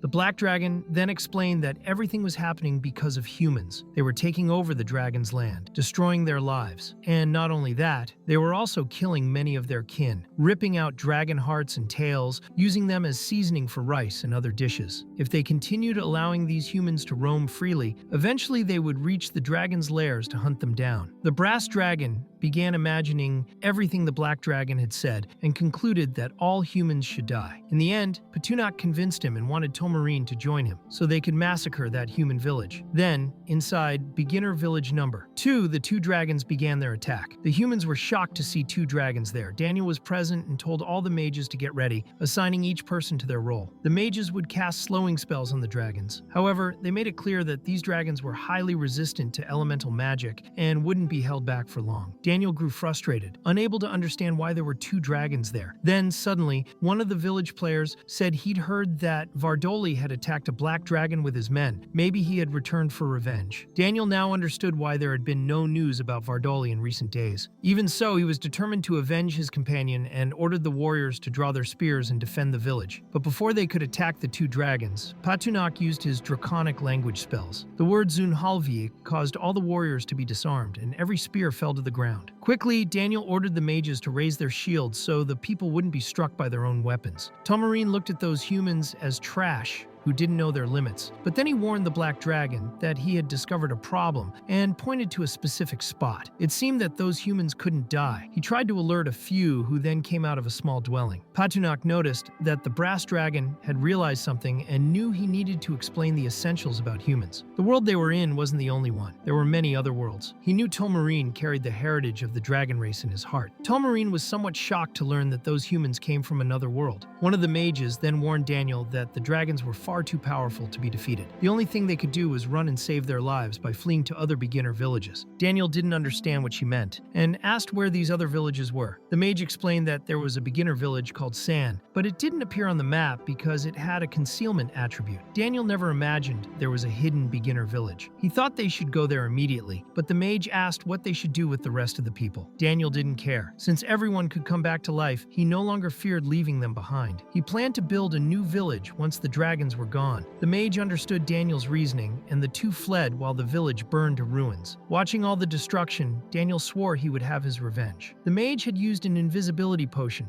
that would last only 10 minutes for both of them, so they had to hurry. After that, Petunik showed Tolmarine the core of beginner village number 2, explaining that those humans weren't from this world. They were invaders. If their invasion succeeded, the dragon's world would be endangered and completely destroyed. Patinak justified his attack on the humans by saying they killed magical creatures to grow stronger. Tolmarine was stunned by the danger they faced, even if humans weren't always motivated by money. Patinak told the brass dragon to calm down, since he didn't even know how humans managed to survive elsewhere. Patinak wanted to unite all magical creatures to exterminate them and found a city exclusively for magical beings. Tolmarine wanted to know what that core in the Black Dragon's hand was. Patinak explained that the core could help build structures and cities with special functions, and that they could obtain more cores by destroying humans. He tried to convince Tolmarine that together they could build that city and drive away any human who tried to harm them. Tolmarine was somewhat moved by those words and made it clear to Patinak that he was willing to do it. Wherever he went, there would be scorched earth left behind. Patinak was delighted by this and hoped that day would come soon, but he reminded Tolmarine that, for now, they needed to grow stronger. The scene shifted to beginner village number 4, called San, where a young man was complaining about how the Black Dragon had appeared out of nowhere, causing terrible chaos and destroying everything with his flames. They simply couldn't do anything. Anna was there too. The humans in that village wanted to understand what the hell was going on, but their leader was terrified, while the others didn't understand why they were fleeing, since they could revive. The chief, a man with an impressive afro, explained that he had seen a strategy post. Players from Sakura were dying of hunger because it took too long to respawn and there was no food or water. Everyone started to understand and agreed with their chief. Still, they wanted to know how the Black Dragon had found their village. Suddenly, Salist appeared. The chief thought she was beautiful. They had met before, but Salist didn't want to waste time. She wanted to know if they had actually seen a Black Dragon nearby. The chief tried to flirt with her, and in response, she blew him up effortlessly, giving him a brutal beating. After learning his lesson, he apologized. Salist demanded that he take her to the Black Dragon. Inside beginner village number 4, Patinak had set everything on fire. The system congratulated him for destroying another village. He obtained a new village core, but his exposure increased. In the process, he also earned 200,000 system points. Now he had 4 cores. From a distance, Salist couldn't believe she had found him so quickly. She thought Patinak was extremely fierce, but wanted to give herself a proper chance to deal with him. Then she found 3 guys in the forest and decided it was her opportunity. She began shouting for help. Patinak couldn't resist a woman's voice calling for aid. He quickly landed where she was and she screamed, pretending to be afraid of the dragon. Patinak apologized, but she said it was fine. She couldn't believe he was so polite. She thought it was just an act and wanted to strip away that mask. She thanked the Black Dragon for saving her life and offered herself to follow and serve him. The system displayed all her information as unknown, which made Patinak a bit suspicious. In the end, Salist swore she would conquer the Black Dragon with her beauty alone, and she wasn't wrong. Patinak was as dumb as a rock. However, this time she was unlucky. He wasn't falling for her tricks and thought it was better to avoid unknown creatures. Then he saw the 3 men from the village called San. Their chief made it clear they meant no disrespect and even offered Salist as food, saying she would taste better than them. That only made Patinak angrier. He made it clear that they had no bargaining power and couldn't manipulate his taste buds. Flames began to pour from his mouth. The chief of village San only wanted the dragon to calm down. He offered the treasures hidden in their clothes and also some information that might please him. Patinak was mildly interested. The chief quickly brought out several dishes, saying he would show the vast cuisine of his nation. He offered curry and rice. Patinak grew impatient and spewed a bit of fire in his direction, warning him that he had 3 seconds to reveal something truly worthwhile, or they'd all be roasted. Thus, the chief of beginner village number 4 told Patinak that a very dangerous storm worm king had appeared on the western coast of the country of Enlaios. This king was so fierce that he destroyed 4 human villages. The rumor was that he was heading toward the Arelon Empire and would continue destroying more human settlements. In the end, Patinak thought that information was worthless and demanded to know where the treasure was. But the chief of village San explained to the Black Dragon that the Storm King had caused such devastation that a large number of professionals were gathering for a crusade through a teleportation matrix. These professionals came from all over the world, each with extraordinary strength and excellent equipment. However, in the chief's opinion, none of them could compare to Patunak. All he needed to do was wait for them to fight each other to death, then claim the spoils. Patunak believed that this Stormworm King must be the world boss marked by the system, since he had already destroyed 4 beginner villages. He found the information valuable and asked if the village chief had anything else to say. The chief, however, didn't, but promised that if they learned more in the future, they would tell him. At that moment, the system revealed that the player's name was Li Chen. He had reached level 30 and was rewarded with a high-quality piece of equipment. But that wasn't all. Upon reaching level 30, the realism of the world had also increased. Li Chen panicked, realizing this was not good news. Patunak suspected he was hiding something, but the system informed the Black Dragon that the player's pain sensitivity had been increased by 10%, catching him by surprise. With that, they could unlock a much more interesting gameplay mode in the future. Li Chen explained to the dragon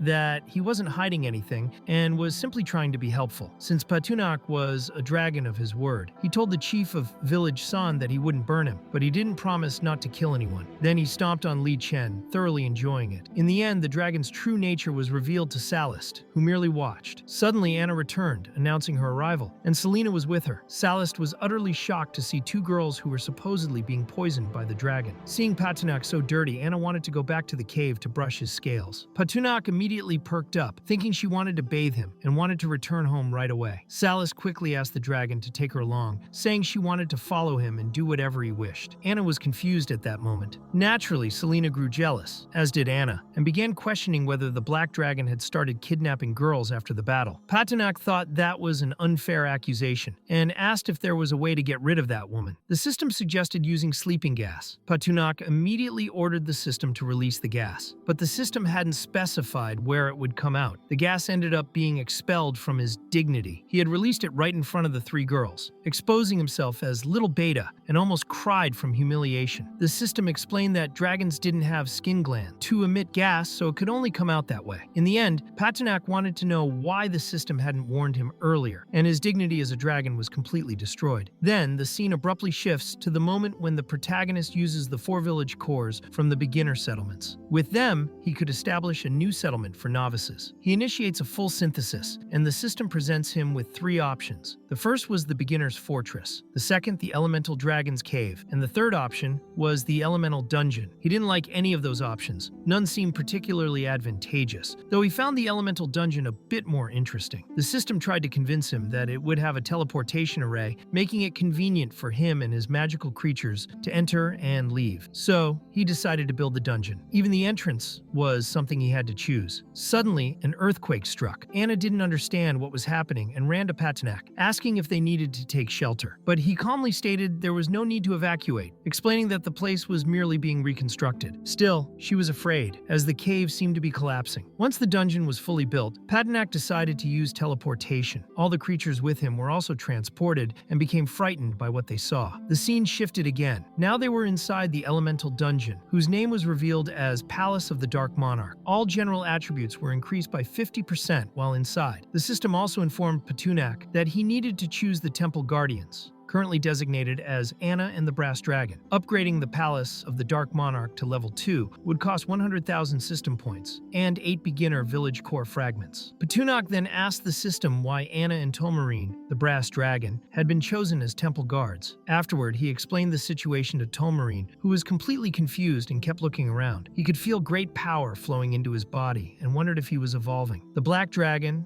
bored with his reaction, told him he was just stopping being a fool and went out to explore the rest of the dungeon. There, he found the Dog Watch Tower, which could be used to post sentinels. There were also places to build nests and caves that could serve as dwellings, homes for various magical creatures. This meant Patunak could form a combat force in a short time. There was also the Black Prison of Pain, where prisoners would suffer constant mental strain and pain that would improve every 2 days. Other areas included the Reincarnation Pool, the Dark Wheat Field, and the underground Shadow River, which produced drinkable water. The Black Dragon already suspected the system would find new ways to drain his points, especially through features focused on dragon protection and reproduction, such as boosting egg supervision rates and increasing hatch success probability. Eventually, the system detected that he had built his own magical gathering site and asked if he wanted to hide its coordinates, since it was currently visible to all players. This left the Black Dragon utterly shocked. He wanted to understand what the hell was going on. He wanted to destroy novice villages, yet the system wouldn't allow it. And now, it was saying he'd be marked as a world boss if he left the location visible. He asked what the difference was between being a world boss or not, and the system clarified. If he became one, he would lose teleportation capabilities and stop receiving new traits. Those traits seemed like filler, just confusing Paternak's already limited mind. To the Black Dragon, all of this felt like some kind of reincarnation in a parallel world, as if his whole existence was just being hunted by inactive players. The system then hid the dungeon, and the protagonist wanted to know how he could get out. He tried to understand how teleportation worked, but to use it, he'd have to pay 20,000 system points. This made him furious, exactly what he expected from the scheming system. Meanwhile, in the underground maze, Selena was terrified, thinking they were ghosts, but Anna seemed calmer, explaining it was only a shadow. The labyrinth inside the elemental dungeon was practically indestructible. Anyone entering would have to endure tests and tribulations. Patunak then ordered a kobold to go in and test it. Suddenly, the kobold vanished, leaving Selena horrified. She thought he had died, but Patanak explained that this was normal. The labyrinth's special function made anyone standing still turn invisible. The kobold was amazed by such a powerful ability. He asked if traps could be placed there, and if magical creatures could be stationed for defense, since that would create many enemies. Patanak, impressed by the kobold's creativity, thought it was a great idea, but decided to delegate it to his subordinate. He also ordered the kobold to take the potatoes to the wheat field and have the humans cultivate them. Any prisoners who refused would be thrown into the prison of pain for 10 days before being dealt with. Patunak was planning to enhance his abilities. He considered getting another golden fruit and saving 5,000 system points. The system then suggested an optimal improvement program tailored to his physical condition and needs, recommending advanced muscle reinforcement, along with elemental swarm will and the golden fruit. Patunak agreed and told Anna he would begin the enhancement process. She promised to protect him at all costs, assuming he would simply fall asleep. But this time, the Black Dragon didn't need sleep. The process would be far more painful, and he told her to step aside, warning that what she'd see might scare her. She refused to leave, saying she would protect him no matter what. He told her again to stay a bit farther away, as things might get out of control. It would be an ugly sight. Showing courage, Anna agreed. Then the evolution began, a complete transformation that even affected his internal organs. He started to feel excruciating pain. Suddenly, his arms were severed,